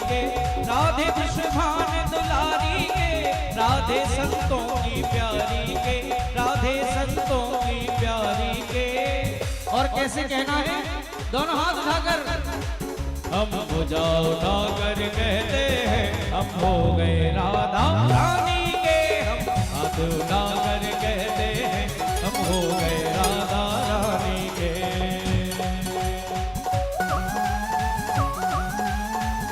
और बरसाने वाली की जय हो।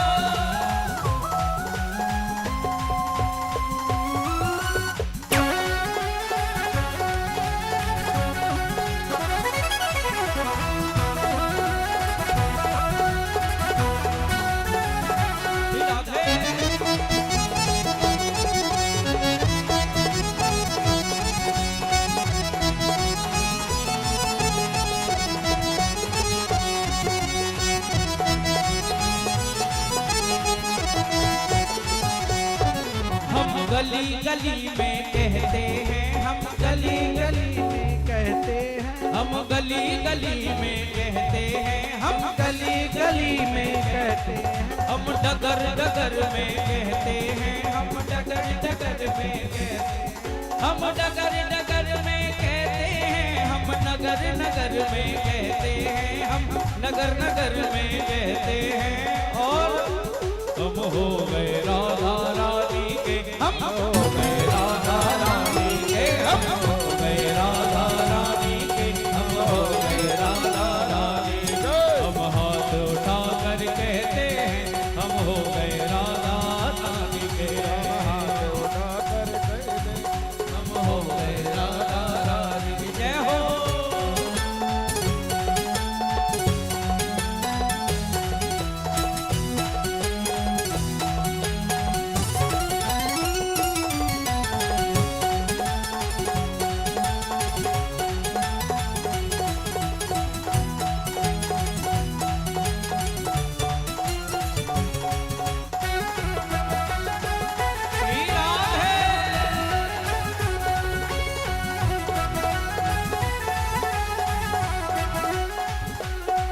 कोई भला कहे या बुरा कहे, कोई भला कहे या बुरा कहे, हे राधा रानी कि हम आशिक तेरे हुस्न के, तू दिलबर सबसे आला है, तूने ही हमको जी बख्शा, तूने ही हमको पाला है, तूने ही हमको पाला है, तूने ही हमको पाला है। और ये दिल अपना तो भोला भाला है, ये यार बड़ा मतवाला है।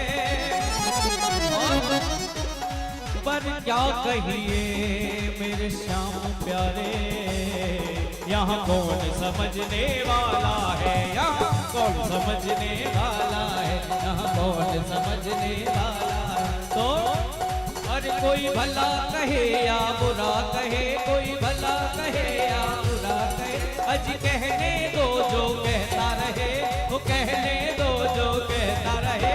पर हम नाच नाच के कहते हैं हम हो गए राधा रानी के, हम नाच नाच कर कहते हैं हम हो गए राधा रानी के। हम हाथ उठा कर कहते हैं हम हो गए राधा रानी के, हम हाथ उठा कर कहते हैं हम हो गए राधा रानी, हम हो गए राधा रानी के, हम हो गए श्यामा प्यारी के, हम हो गए राधा रानी के।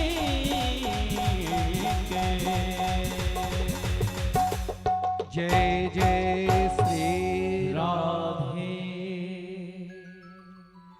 कल के प्रसंग, भागवत के एक एक प्रसंग वंदनीय हैं।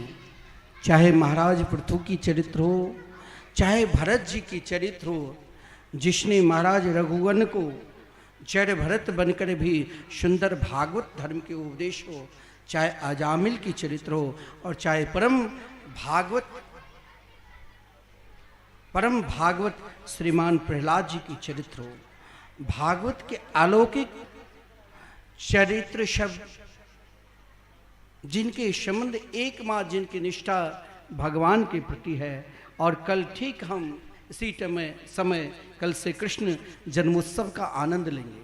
और कल आज जैसे आज कुछ लोग ताली बजाते हैं, हमारे जो वृंदावन से बहुत आप लोग टीवी चैनल पर भी इन लोगों को देखते होंगे, बहुत अच्छे गायक है और वो आपसे कहते हैं ताली बजाओ तो आप लोग और हाथ नीचे कर लेते हैं।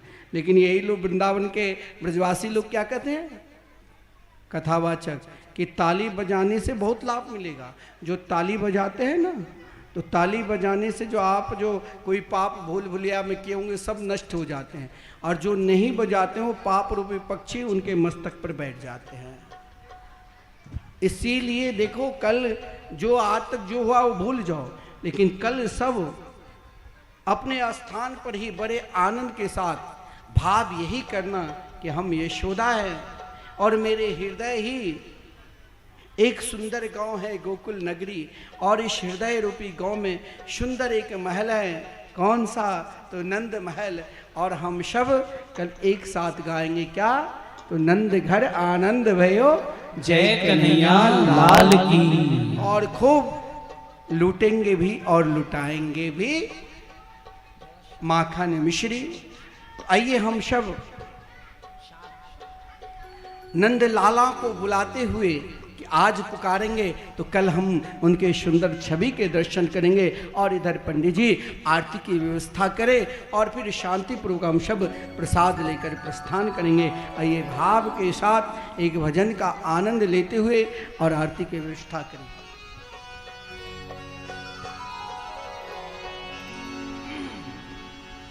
कि राधा नाम की लगाई फुलवारी, के पत्ता पत्ता श्याम बोलदा हो। राधा नाम की लगाई फुलवारी, के पत्ता पत्ता श्याम बोलदा। श्याम नाम की लगाई फुलवारी, के पत्ता पत्ता श्याम बोलदा। के पत्ता पत्ता श्याम बोलदा, के पत्ता पत्ता श्याम बोलदा।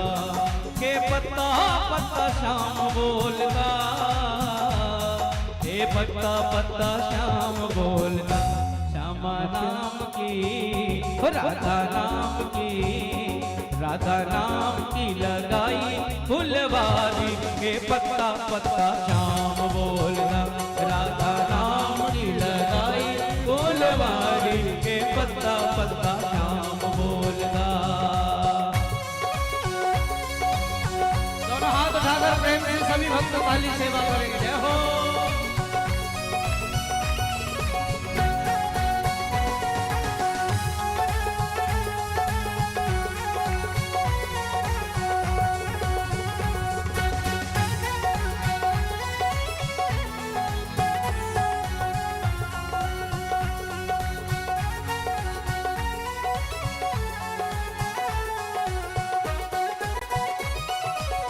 कली कली में महक उसी की, कली कली में महक उसी की, कली कली में महक उसी की, कली कली में महक उसी की।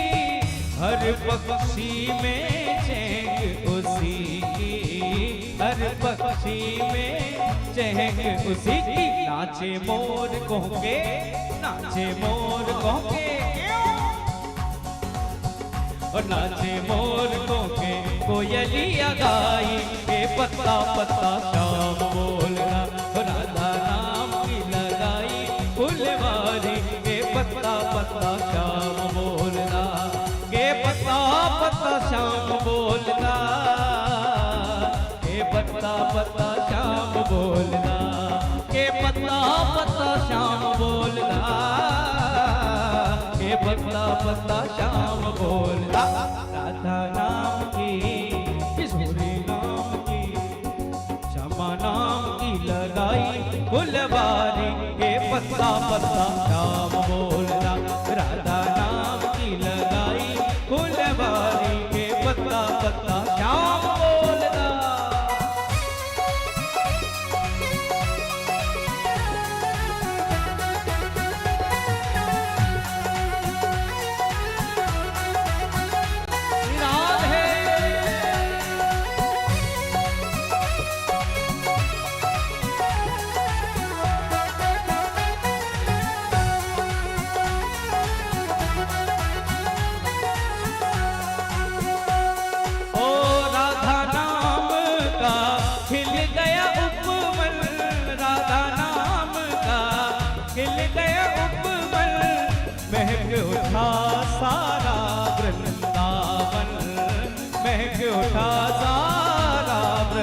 वृंदावन। और सब रसिकन को, वो सब रसिकन को लागे है प्यारी ये पत्ता पत्ता शाम बोलना।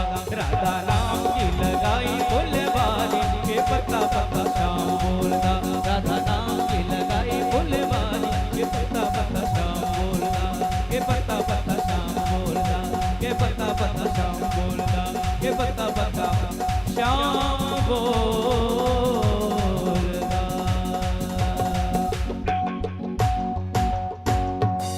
सभी अपने अपने स्थान पर खड़े हो जाएंगे आरती के लिए। और देखिए ऊपर मंच में कोई नहीं आएगा, भजनमान परिवार ही आरती करेगा। आप आइए सभी अपने अपने स्थान में खड़े हो जाइए। ओम चंद्रमा मनसो जात चोह सूर्यो अजायता त्रोत्रात् वायु च प्राण च मुखा अग्निरजायता। बांके बिहारी तेरी आरती गाऊं, कुंज बिहारी तेरी आरती गाऊं। बांके बिहारी तेरी आरती गाऊं, कुंज बिहारी तेरी आरती गाऊं। मोर मुकुट तेरे शीश पे सोहे, प्यारी वंशी मेरा मन मोहे। या वंशी पे मैं बलि बलि जाऊं, बांके बिहारी तेरी आरती गाऊं। चरणों से निकली है गंगा प्यारी, चरणों से निकली है गंगा प्यारी। जिसने सारी दुनिया तारी, जिसने सारी दुनिया तारी, उन चरणों में मैं शीश नवाऊं। बांके बिहारी तेरी आरती गाऊं। श्री हरिदास के प्यारे तुम हो, श्री हरिदास के प्यारे तुम हो। मेरे मोहन जीवन धन हो, मेरे मोहन जीवन धन हो। वास सदा में वृंदावन पाऊं, बांके बिहारी तेरी आरती गाऊं। श्याम सुंदर तेरी आरती गाऊं, कुंज बिहारी तेरी आरती गाऊं। कर्पूर गौरम करुणावतारम संसारसारम भुजगेन्द्रहारम सदा वसंतम हृदयाले विन्दे भवं भवानी सहितं नमामि। त्वमेव माता शब्दा त्वमेव, त्वमेव बन्धु दस्ता त्वमेव, त्वमेव विद्या धनं त्वमेव, त्वमेव सर्वं मम देव देव, त्वमेव सर्वं मम देव देव, त्वमेव सर्वं मम देव देवा। ओम जले शीतलीकरणं देवादिवन्दनं मंत्रपुष्पितां जगनेन जगन।